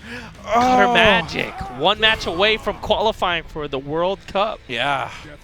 That was a great match. Yeah, I really like that Gutter realized that he had no meter, so he didn't have to risk the shadow counter, right? Very, very smart. We go straight to rematch? No, we're going to character select. Okay. I've not seen Jackal play anyone else, so it'll be interesting to see who maybe he's just taking a break. It is a tough match for Gargos if one of his tough matches. And the way Jackal plays, he doesn't like to play keep away, it seems like.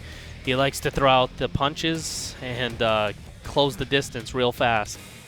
So let's see what happens. Yeah. Oh, man. Gutter, very smart play from him. Curious to see how he deals with whoever this next matchup is going to be. Idol. Okay. Idol. Interesting. Interesting choice. Yeah. Interesting. Again, Idol is someone else I don't think anyone has tapped into as well. Absolutely. Yeah. He's scared. Oh, no. He's going to stick with his guns. And, yeah, he ends up sticking with Gargos. All right. I respect it. Okay. I'm curious to see what's going through his mind now, how he's going to change his approach in this matchup.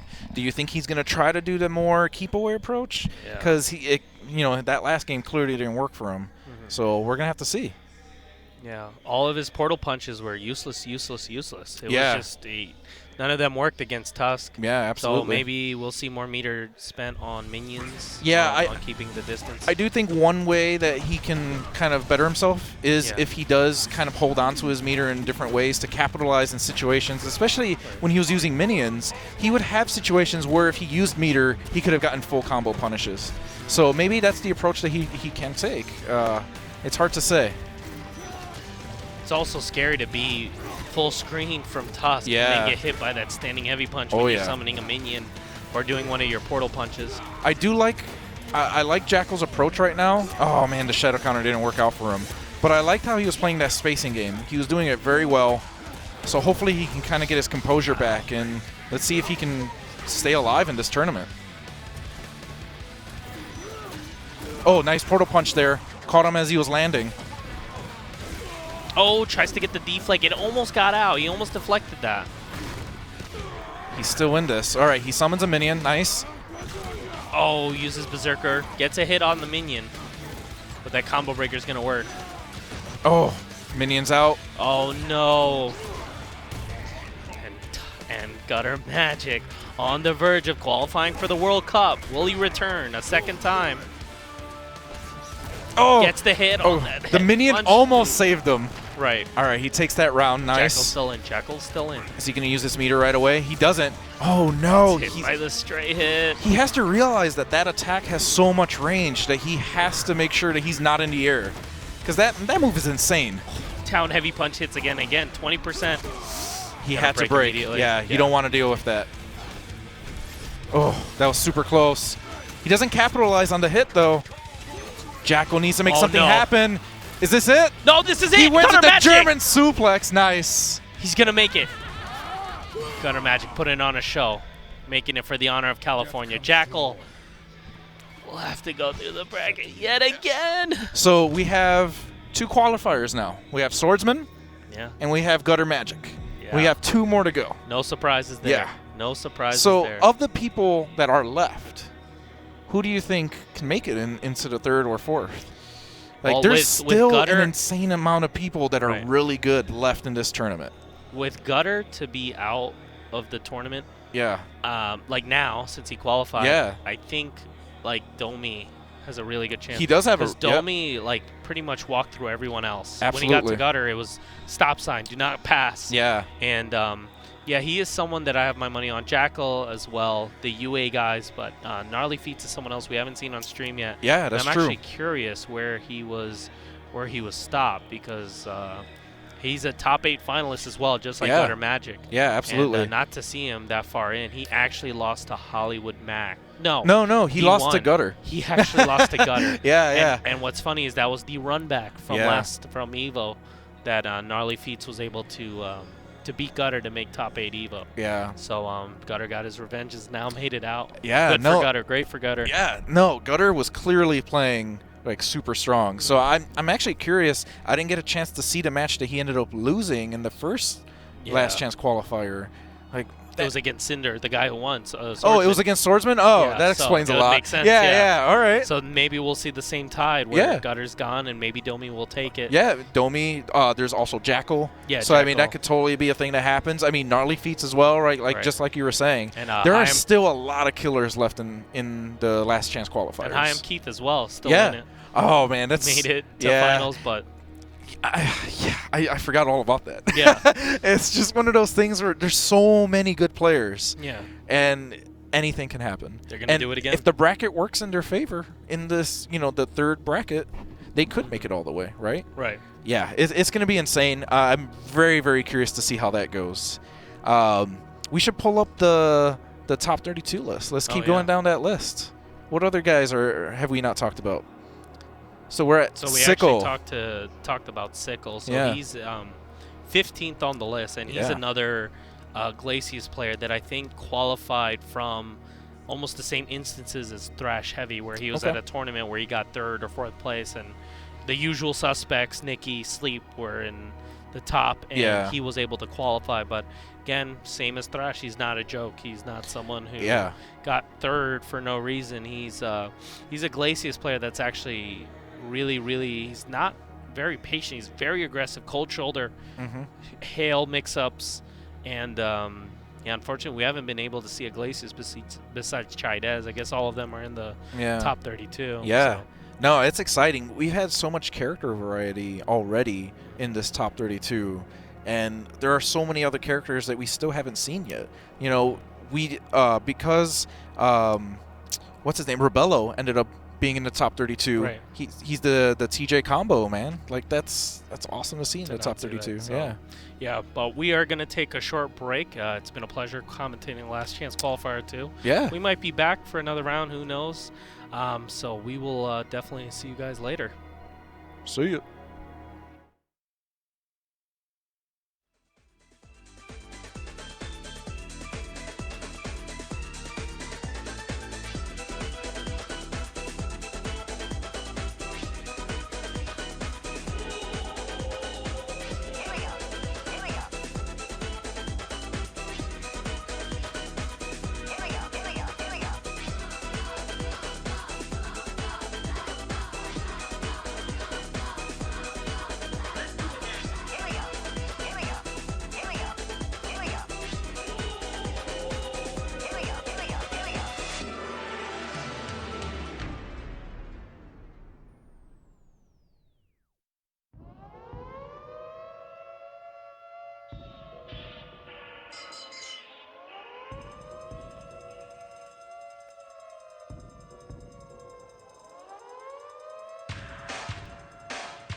Hey, welcome to the third, now last chance qualifier for the KI World Cup. I'm Ultra David.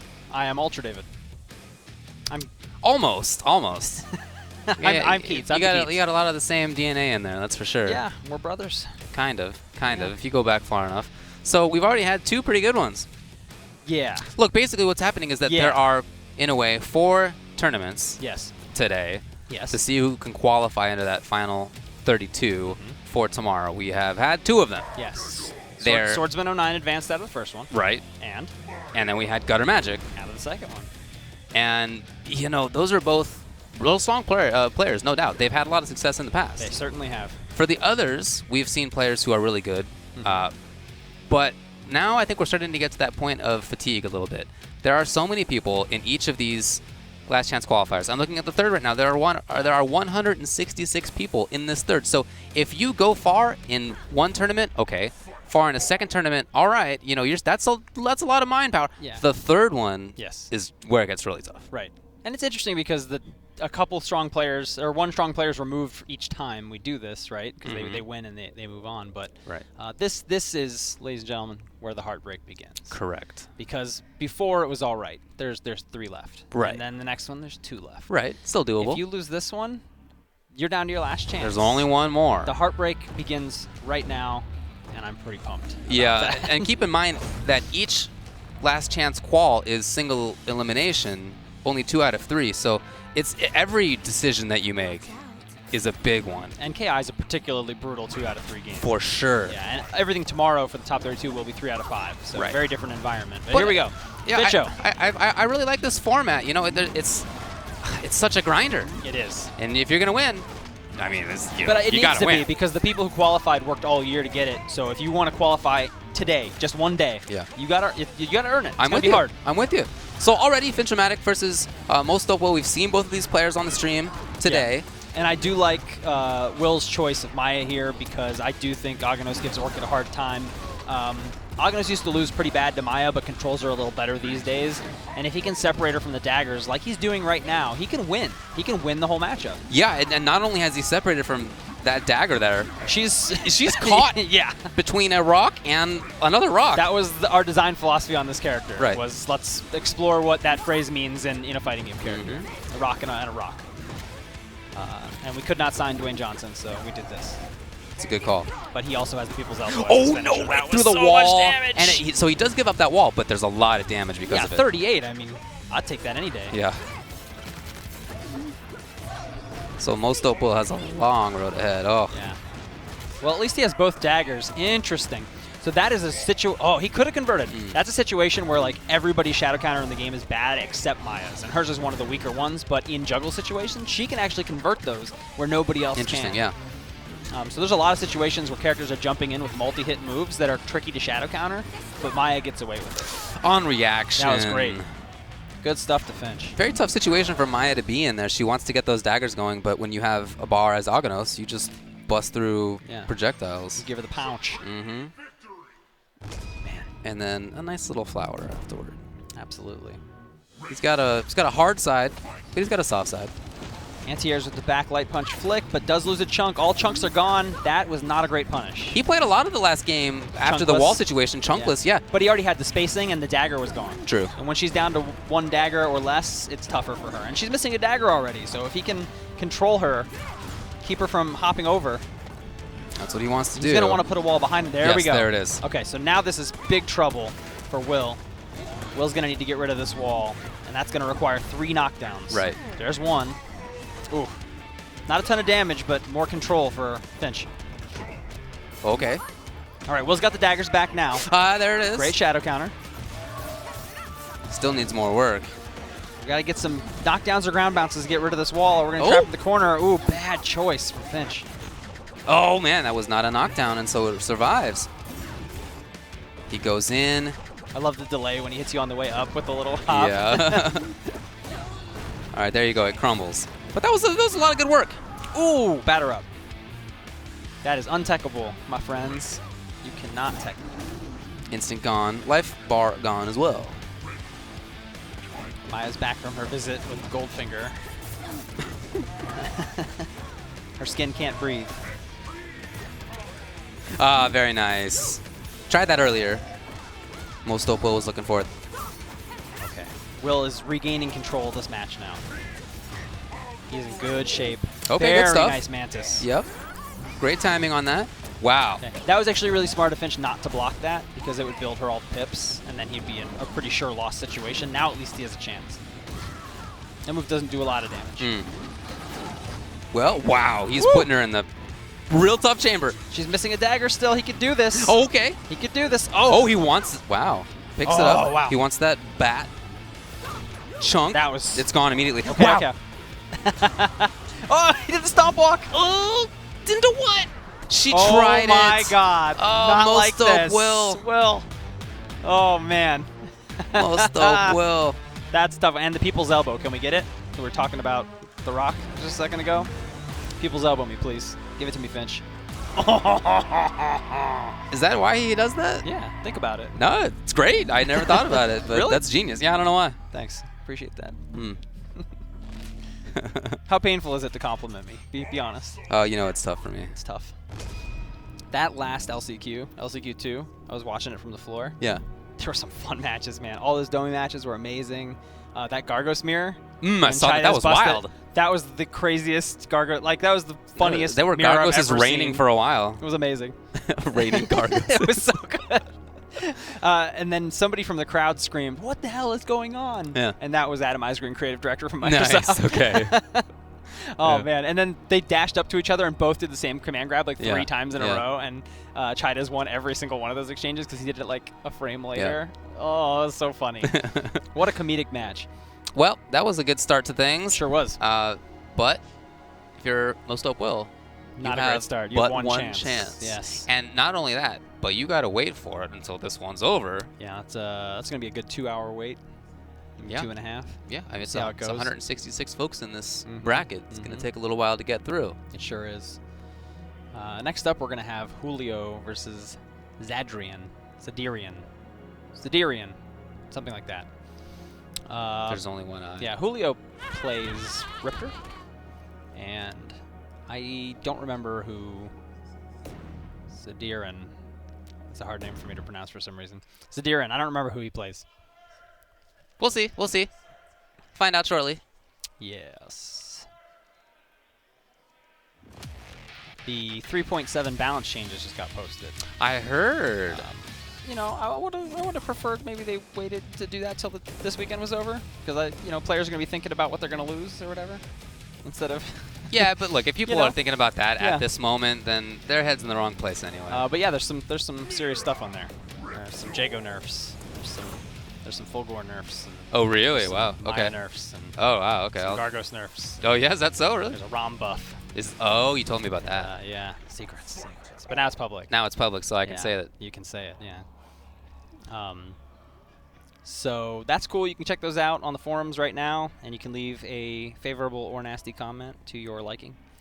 I think we know where most people are going to go on that, but yeah, it'd be I nice to think see we some less than assy things as well. So if you Oh, want we to got a see Mira. the bracket, by the way, go to challenge.com. You saw the bracket underneath a little bit ago. Yes. KIWC 2017, LCQ3. Absolutely. All right. Julio Mira. You have been talking about Mira. Yeah, She's super clearly a good character. Yeah, right. I love the mobility. I love the mix-up options are very interesting. Very hard to pin her down. Yeah, and she spends her own health to do her more powerful moves, but you don't have to do that often. You can play her very conservatively if you want. You can get or the you health can back just as go well. nuts. Yeah, you can bite people and get the health back. You can do that in combos as a linker or as a command grab. Yeah. And it's a particularly nasty command grab because there's an anti-air version, a version that hops forward for tick throws, and then there's a close range quick version. And all of them recover pretty fast, so they're not particularly easy to punish. Did go for that ender there. Okay with giving it up to life, I guess. The Mira players, the Mira community, have come up with some really slick resets recently. I hope you get to see some of them. Cool. But one of the things that's become very popular is a wall splat into an instant air dash cross-up, which nobody expects, and it works every time. So that was super close to going badly Sure for was. Julio, but managed to work out.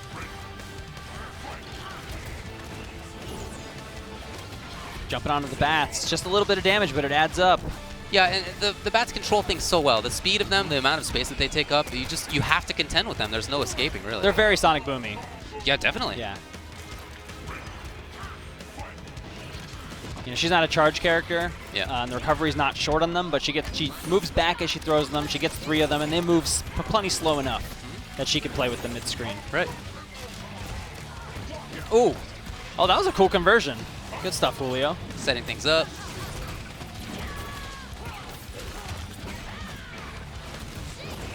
Okay, yeah, just going for setup. But away. Retro just dips under. I think that's not going to work. Oh, okay. Yeah. Look at all that silver life up there. That, know. well, it doesn't come up, but yeah, you can imagine, you can see the problem of spending your life constantly. At the end of that first round, that could have been very different. For sure. You know, if but for 1 pixel of chip.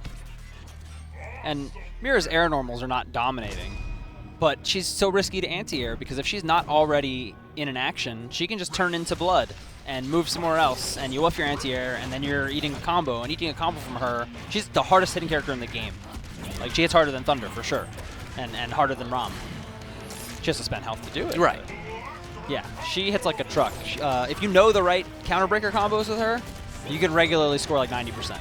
But 90% is only 90% if they have 90% to take. If you hit somebody with 90% combo and they have 40%, you know, not quite the same thing.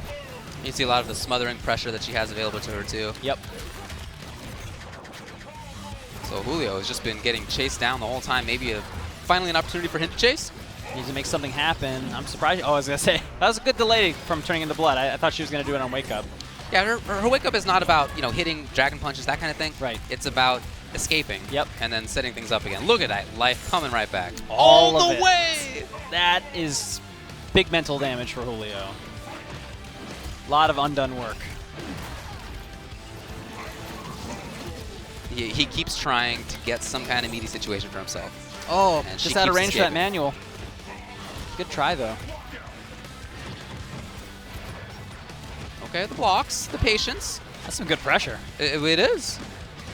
That move is plus. It's very good. Life back. Man, that sucks to have such strong corner control for like a solid 30 seconds and then just lose it. Julio's in trouble. Oh, man, and life back, too. Yep. He's lapped Julio on the life bar. Yeah. Oh, very smart. That was so good. Very smart. Right That's into tough. the end. Well, I'm impressed. That was very dominant. It was dominant in movement and setups and pressure, defense even at the end there with that shadow counter. You can see the blocking for that series was great. Patient use of the blood form in all cases. I don't think he was punished for it a single time. There's a temptation if you're Mira to just do it every escape, time. right? Yeah, just get out of there. Get me the hell out of here. Right, but there's an obvious penalty to that. For sure. Yeah, I think she's a fabulously strong character. And I don't even think we really see why, like, a lot of times yet. We don't see the type of player I imagine will dominate with her who jumps in there and is just willing to throw out counter breakers until they work.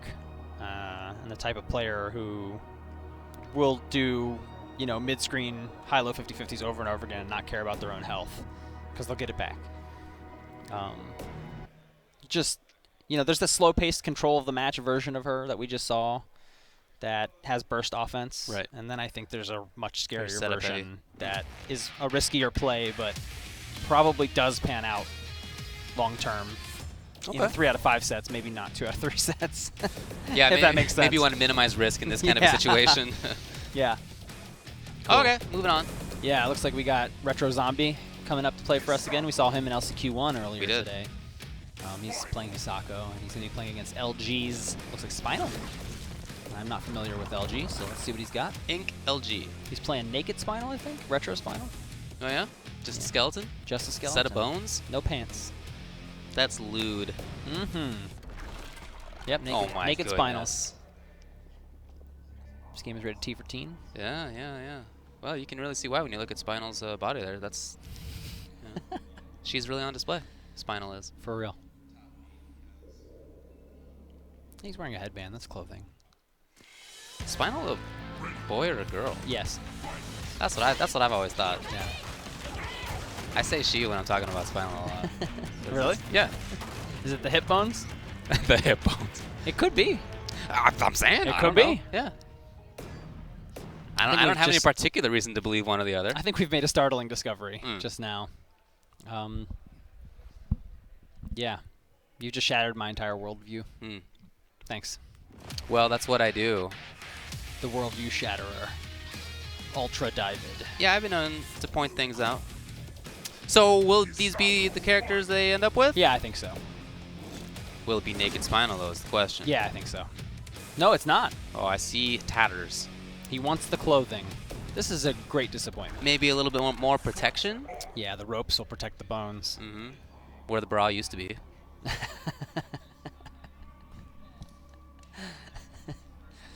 Oh, man. I cannot wait to read the Ultra David KI fanfiction. Oh, I got a good one, believe me. I cannot wait. Oh, man. It's been a while since I've written fanfiction. Send that stuff to me, please. Since my Avatar fanfiction series. Ooh. Blue people? All right, well, Retro Zombie Hisako. Indeed. Trying to get things going with just the grab, but I like the neutral jump. Of course, one of the main counters to that. Ooh. Ah! Cheeky little reset. More resets. Can I get another? Yeah, he went for it again. I can feel it. That's what he wants. Mm-hmm. You ever been addicted to resets? Oh, that's all I've done in some games. Yeah. But sometimes you gotta understand it's not working. Sometimes you get I gotta finish the combo. Yeah, do the damages. Mm-hmm. Oh, okay. LG now with the chance to pressure the dive kick, but jumped out of. Mistimed the meaty. And that timing lockout is enough to take the bar. I feel like we're not seeing LG as he wants to be. Yeah? Yeah, I feel like he's mistimed things. He hasn't set things up properly. Nerves? I don't know, but yeah, okay. So there's a meaty finally. That's gonna hurt. That Shadow Soul Sword is one of the most damaging Shadow Linkers in the game, if not the most. Maybe Tusk's is more powerful, but it's up there, man. It hurt. That thing hurts. Pressure and lockout. Spinal in general is a very high damage character. For sure. It's just you don't do that often because you're building resource instead. Mm-hmm. A lot of interesting decisions to be made. Wow, he did not get out. And he sounds like a Muppet, which is a huge bonus. Okay, the block was there. Nothing else. Oh, nice Interrupted. check. No follow through. That could have been jab, jab, shoulder. Right. Jab, jab, shield check. Oh, very nice stuff. Zombie seems ready for a lot of this. Yeah. And, oh, I expected a meaty throw there. Would have been teched. Oh, it's so fast! Oh, I forget how fast that is sometimes. Really good decision. So I may have been too hasty. Yeah. About LG. You think My so? expectation that he was not showing his full Overestimated ability. a little, maybe? The low opens it up. The icy skeleton man is getting punched in the face. Trying to backdash. There's not a lot of range on that backdash. Yeah. Sako has some of the scariest Oki in the game, though, to be fair. She can cross you up very quickly. She can go low very quickly. Her grabs they lead to combos, so they're scary too. That may have been a chance for LG to get things going. Oh, I didn't even see that. Definitely need to get some projectiles on the screen, but we only have one skull left loaded. Cracks him open again. Zombie's in control. Did not need to burn that meter, though. I don't think he cares. It looks cool. He feels in control. Yeah, I think that's probably true. He's going to have Wrath.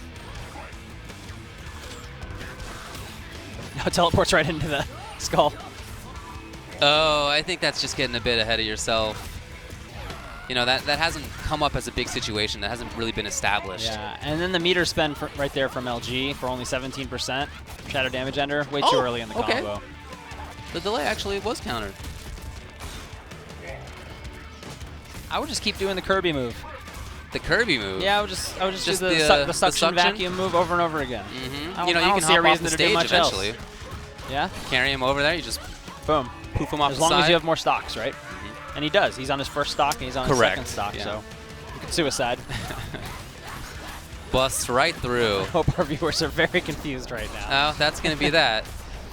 Retro Zombie ends up taking it pretty convincingly over Ink LG. Yeah, that looked pretty easy for Zombie. Yeah, I'm with you. Zombie he was has able no to expression on his face right, whatsoever. Very workmanlike. Yeah. He was able to pressure as he wanted. He didn't have to worry too much about Spinal's offense. And he feels nothing. Yeah. He feels nothing. He's dead inside. Looks like we're going to have Oranai versus Gnarly Feats. Oh, that's cool. I expect this to be a blow-up as well. Gnarly Feats is ridiculous. We saw Oranai in the first We one. did, and he played pretty well. But I think Gnarly Feats is going to be pretty scary here. Gnarly Feats plays Rash, and he used to play Arya, and I think he still plays Orchid. So I don't know what he's going to bust out. In the first one, Oranai lost to Kev Bones, who ended up making it deep into the tournament. Yes. He ended up making top 4, I think. Yeah. I wonder how Kev Bones did in the second one. Oh, I can find out for you. Yeah, I didn't get to see him play at all in the second one. Right. Okay, so ultimately Gutter Magic took it. Mm-hmm. Let's see. Over Jackal. Yep. The third places were Domi Oh, so close. and Chaidez. Chaidez. Yeah, because I saw that match. right. And then right behind that was Charlie Boy, Spartan Izzy, Okay. Armor Death. So we're seeing lots of repeat names in those top 8s. Makes sense. And Charbok. Yeah, that makes sense too. Who were we looking for? I just wanted to see how Kev did. Kev Bones. Yeah. Kev Bones lost to Gutter Magic Ah, very early, very actually. early, yeah. Third round. Tough draw. It That's was. the guy who went on to take the whole thing. So Yeah, yeah. But, you know, if you're Kev Bones, you think coming into this third one, hey, I did great in the first one. yeah. I lost in the second one pretty early, but to the winner. Yes, and now that guy is not even in the bracket anymore. Right. So you don't have to worry about him. So maybe an okay mental position coming in. Yeah, maybe. But that's not who we have now. No. Yeah, we got off track a little bit. Again, Oranai versus Gnarly Feats. That Let's is look what at we're Gnarly gonna see. Feats, how he did in the last one. That's a good idea. Gnarly Feats.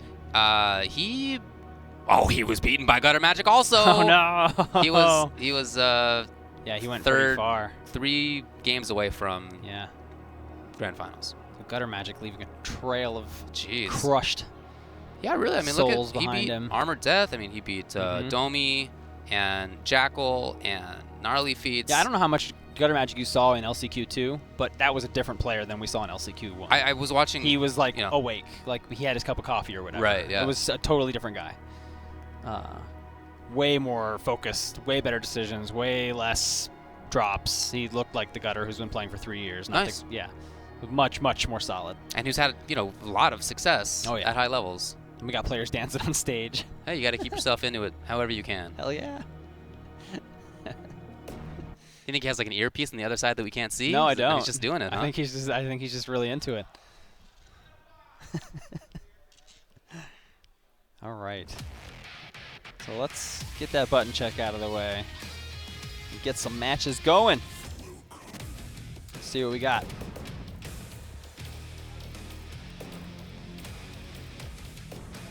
Looking through the bracket now to see if anybody has been knocked out earlier than we might expect. Yeah? Maybe not too many. It's still It's fairly still pretty early, yeah. A lot of people are in only the first or second round still. Some are a little farther than that. Yeah, I don't see anything that's jumping out at me as weird yet. Right. Julio's pretty good, and we just saw him lose That's true, yeah. to Diren. Well, all right. That happens, full random seed with these. You could come up against the second best guy in the bracket first round, and one of you's out. And that's just how it works. All these single elim tournaments care about is the best player in the bracket. Mm-hmm. Coming out of the top and advancing into the top 32 tomorrow. So if you're not the best player in the bracket, That gonna be was tough. that was Gutter Magic in the last It one. was, We it mentioned was. the bunch of people who we had to Yeah. get through. It was not an easy road. there's definitely a little bit of luck involved because you may come up against a better set of matchups for yourself in any given one of these LCQs than you would in another one. But there are 4. But there are So 4. that randomness gets minimized over time. Yeah, I think so too. All right, Oranai versus Gnarly Feats. Gnarly Feats playing Rash, or an eye with Maya. The juggling. Gnarly Feats is one of the best Rash players. Yes. He's got some really cool stuff. I just think Rash is so powerful. He's so many For sure. good tools in so many different situations. And in the version 2 of the matchup chart that came out, he actually jumped up a little bit. He's like Okay. in 3rd now or something. Okay. Oh, wow, what a reaction. Yeah. Trying to pressure. I like Oranai's decision. Going into the air, getting things started. And that's the unblockable. Breaks the recapture, but still 12% unblockable. It's not bad. Right. Unfortunately, that breaker really turned things around. Momentum is now in Gnarly Feats' favor. The tech, which means the grab mix-up is established. Yep. And then we'll see what Gnarly Feats The does about best is that. after a wall splat when you hit light punch into counter breaker, and they're trying to take a throw, and then Right, they yeah. eat 50%. Oh, that's the best feeling in the game. It's so good. Wow, interrupted with the big boot. All Doesn't right. want to let those pips come up, so he Is he doesn't gonna do it? block second Oh! one. He did it. Not only did he do it, but there was the counter breaker Very as nice. well. I'm always a little worried when people use counter breaker in that kind of situation with very little life left on the opponent's side. The payoff of it is a little less, but I have heard the Rash players say that Maya gives this character trouble. okay. Oh! I have heard that before. Oh, and I took the bet. I still think Gnarly Feats is going to come out on top, just experience level wise. But I could definitely see it. The projectiles are, usually the way Rash deals with that kind of thing is he eats it. Right. But he can't eat those. He's not allowed to eat the daggers. Nice timing through. Oh! Probably And gonna do Ultra. it. Yes. Nice bet that there was not going to be the follow-up full ultra. Bong. Nice work. What a read. Commentary read. And Rash is so cool. I really hope that giant statue doesn't cost $1 billion, because I really want one. Oh, it's, yeah. Hey, if you guys who make the statue are watching, I worked on Killer Instinct and Rash, and if you wanted to send me a production piece, I would not be upset about that. Early attempt at the breaker did not work. Early attempt at getting a free statue did not work. We'll see. I love the whiff punish on the grab. That was too far. Oh, again, yep. It's the same. And that stand light kick is 6 frames and super far. Yeah, I really like the punish on that. Maintaining control. Backs out just because of the instinct. I understand. I probably would have stood my ground, but I understand. Yeah. Just trying to minimize danger. Again, the reaction. Eats up a little bit of time. But now we're full screen again. Moving forward inexorably. Or not. But not against that. Coming in with armor. I feel like the way Gnarly Feats is playing right now is kind of reactive. He's yeah, and he's denying daggers. He's in maximum jerk mode. Right. No, the daggers are back there, and he's not going to let Ornai go get them. No, 3 times. So he's just smashing. Yeah, he's not going to let him have it. You have to come in now. I'm just saying, call the fourth. It's. You're watching Killer Instinct, ladies and gentlemen. Yeah. These are the last chance qualifiers. One of the reasons I really enjoy this game is that I feel like you can clown on people. This is one of the best clowning on games in the FGC. Oh, for sure. And he let her have the daggers back, if you notice, right when she got instinct, because she was going to get him back anyway, and he didn't care anymore. Yeah, he is in complete control. Yep. Very demoralizing. You can see it in Ornai's play, too. Again, the boot, and that's going to seal the deal. 10 wins for player 2. Dong. Good stuff, Gnarly Feats. We will see your Rash again shortly. Oh, Spinal, hey buddy. So if you guys want to check out that bracket, like David was saying earlier, the URL is right there at the bottom of your screen right now. Head over to challenge.com/KIWC 2017 LCQ3R. I don't know what the R is there for, but hey, what are you going to do? That's where the bracket is. Actually, that R should not be the there. R's a typo. Okay, the R's a typo. Should just be LCQ3. Yeah. But yeah, just go there and you can see the bracket. Get rid of that R, and you'll be a happy person. It'll all work out then. 1 boot. 2, 3, 4, 5. Yeah, but look and at 6, all the ones that are hitting. It's 7, not. Oh, and God, 8. The timing of the jump. It was directly to meet the boot. Yeah, 9. There we go. It 10, was like perfectly timed to get the boot in the face. 11. It just kept happening. Oh, Boot! It's even funnier in slow motion. Yeah. Wow. Thank you, Gnarly Feats. That was wonderful. What a jerk. That was great. That was pretty good. Pretty solid. Oh. We're in San Antonio, Texas. You know, I really enjoy the city. I had a chance to, as I was driving in, my Lyft driver, he knew the city very well. Cool. And he was explaining to me, this is that over there, this is this over there. And I told him, I got all the time in the world tonight. I'm not doing anything. If you would like to give me a tour of downtown San Antonio, I'm happy to pay for your time. Really? Yeah. How much did he charge you? It was not much. It was like $30, Wow. which is not a lot more than the actual ride itself would cost. So we were just drove around, and he was, telling me all about the stories of the local things and the buildings. It's really pretty. The river walk is great. I don't know if you have a chance to see I haven't. I walked over it, but I haven't gone down it. Very nice. I walked it last night. The Alamo is just a few blocks away. Really? It's very close. Really interesting building. Smaller than you might expect if you've never seen it in person. All right. But very interesting area. Apparently, the city of San Antonio grew around the Alamo. That's why it's so centrally located in downtown. Makes sense. Yeah, so anyway, I really had a good time here so far. The more you know. He said that this building itself was only upgraded a couple of years ago. It's quite recent. This building is amazing. There If you're not here, you should be here. One of the reasons that we are here is this man coming up next. Oh, boy. That's Rick. It's the Hado. So, Rocksteady. Sean Ryu was a noted Shadow Jago player. Has he switched to Fulgore? Or does he only play Fulgore for this matchup? I don't know. But it's Fulgore. Well, he ended up getting knocked out of the last one by Devil May Care. Not a bad person to lose to. No. Devil May Care is great. Right. But he made it very far in the first one. He only lost to I'm Keith. He got top 8 in the first LCQ qual. So I remember seeing his name up there in that first one. Yeah. No, he's a strong player. For sure. I mean, he's had ups and downs throughout the career, but there was one tournament where he put Rico in losers, so he's good. He's capable. We'll see what happens if that Fulgore thing was real. Oh, really? Sadira. We're going to go. So, okay, Shadow Jago. That's what I was expecting. Okay. Sadira and Shadow Jago are both characters that, in the school of classic KI thought, used to beat Glacius badly. Okay. But then over time, both due to changes and due to just the way people learned the game and bettered themselves and stuff, turns out Glacius maybe either is even or wins those matches. Interesting. Okay. Things change, Well, I really like watching Rick play. He's a strong player. He has a very stubborn style, too. He really definitely likes to do the same combo over and over again just so that you're tempted to break. Yeah, I think then that's he counter breaks. That's a legit It is a game legit plan. style. You're enforcing mix-ups right from the very get-go. It is legit, but it's stubborn. Yeah. And it's not something anybody but Rick is really doing. I don't think I've seen any other top player who doesn't. Yeah, okay. Top player. Yeah. No, I qualified that. Yeah. Thank you. Yeah. Yes, David does that too. Yeah, but I'm not good. Uh-oh. Oh no! Update for your controller. Are you serious? That is real unfortunate. Your controller needs an update. An update is available. Sticks don't get updates. It's just a joystick. It's gotta be the pad. It's gotta be the pad.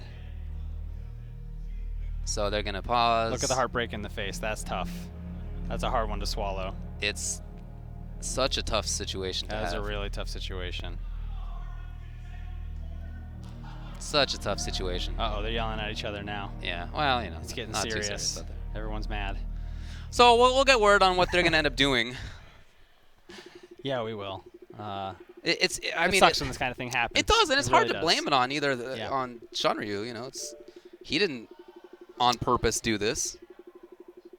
If I were gonna program a controller that would need updates, I wouldn't have it interrupt your game. To tell you that. That doesn't seem like a great call. That doesn't seem like a good call at all. Yeah. So if whoever made that decision ever sees this, maybe take a friendly shower advice. and think about that for a while. Yeah. Just some friendly advice. Maybe don't interrupt people's playtime with the controller needing an update. That was perfectly working just a moment before. So how about that?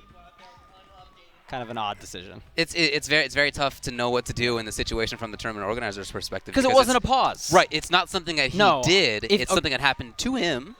I've run tournaments. Right. You would say that is correct factual statement. Yes. I would let this replay. Because that was not his fault. Makes sense. I would start it over. Makes sense. Yeah, I think that's. But it's up to the tournament right directors. I think the right call is to start it over. It wasn't his fault. I mean, who the hell would expect your controller to interrupt your game to say the controller needs to update? No, and it's not even like it was somebody whose stick or pad was still connected and they pressed a button or whatever. No, it was just that's the design. So hard to be too upset at either of the players. Really questionable decision. If you're going to say that that's his fault, then you're penalizing pad players effectively, and that's not nice. Yeah, anyone who chooses a pad that requires firmware updates mid-game apparently that's is now punished. An important set of pads. Oh, it's bizarre. It turns out. It's so bizarre. I'm really weirded out right now. That's just too weird for me. Let's change the subject and come back to this match when it starts again. What do you think about that matchup now? You were saying that you believe that it's evolved over time, but at this moment, do you feel that Glacius wins it? I think versus Shadow Jago, I would say it's even. I don't think it's because of necessarily anything that Glacius got. Glacius always had what he needed in that matchup. It's just the way people use Liquid Eyes has evolved over time. They're much better at dipping under things and understanding that you can be patient. You don't always have to be hitting somebody, right? And letting Shadow Jago exhaust himself a little. So he's not building meter, and then he gets impatient. And then there are Shadow Jago nerfs that came about that probably did help Glacius a lot. The jump fierce punch that Shadow Jago used to have was, he jumped and he did the pizza cutter, hit a bunch of times, and it was kind of plus. Yeah, so he could just do it again. Yeah. Now that move hits more times, because it was supposed to hit 3, never 2.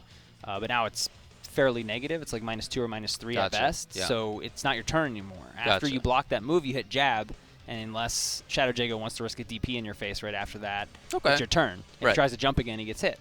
Right. There's just a bunch of things like that Shadow Jago used to be able to do that were hard for Glacius to deal with that are gone.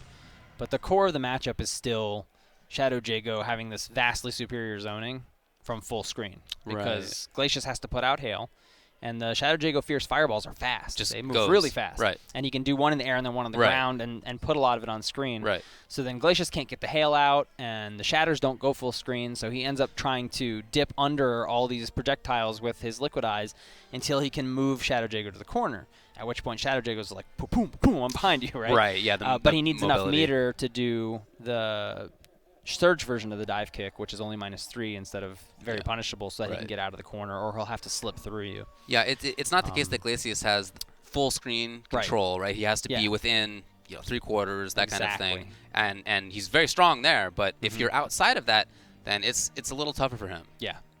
So you'll see Shadow Jago. Ideally you'd see Shadow Jago running away and being as lame as possible through most of this matchup. Got it. I'm not sure that's what you'll see here. Well, I mean, he was theoretically, away for I a think while to start. if you want to make this like a 6-4 for Shadow Jago, that would be how you would probably have to play it. Because the damage differential is ridiculous. Okay. Shadow Jago is one of the softest hitting characters in the game. Right. And most meter-dependent characters in the game. So he's going to do even less damage because he's trying to build himself meter. Right. Whereas Glacius hits pretty damn hard. He's up there with some of the heavy hitters in the game when he makes physical contact with you. So if you screw up and you eat a cold shoulder and Glacius has some meter, you could lose a huge lead that you worked really hard to get. You could have hit Glacius 20 times. He hits you once and he's back, right? Right. So that's why it evens out. Yeah, as Shadow Jago, as anybody, you have the option to end combos to build meter rather than to deal damage. So that's one thing I really like about the KI combo system is that you have that sort of.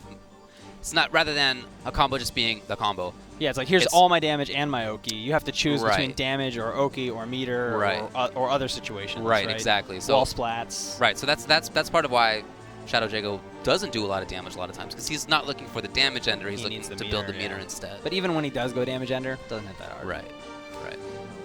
And the reason for that is he's just a annoying runaway, high mobility, hyper mix-up character, and he just can't hit that hard. Can't be allowed to hit that hard. The Hado made it quite far. Yeah.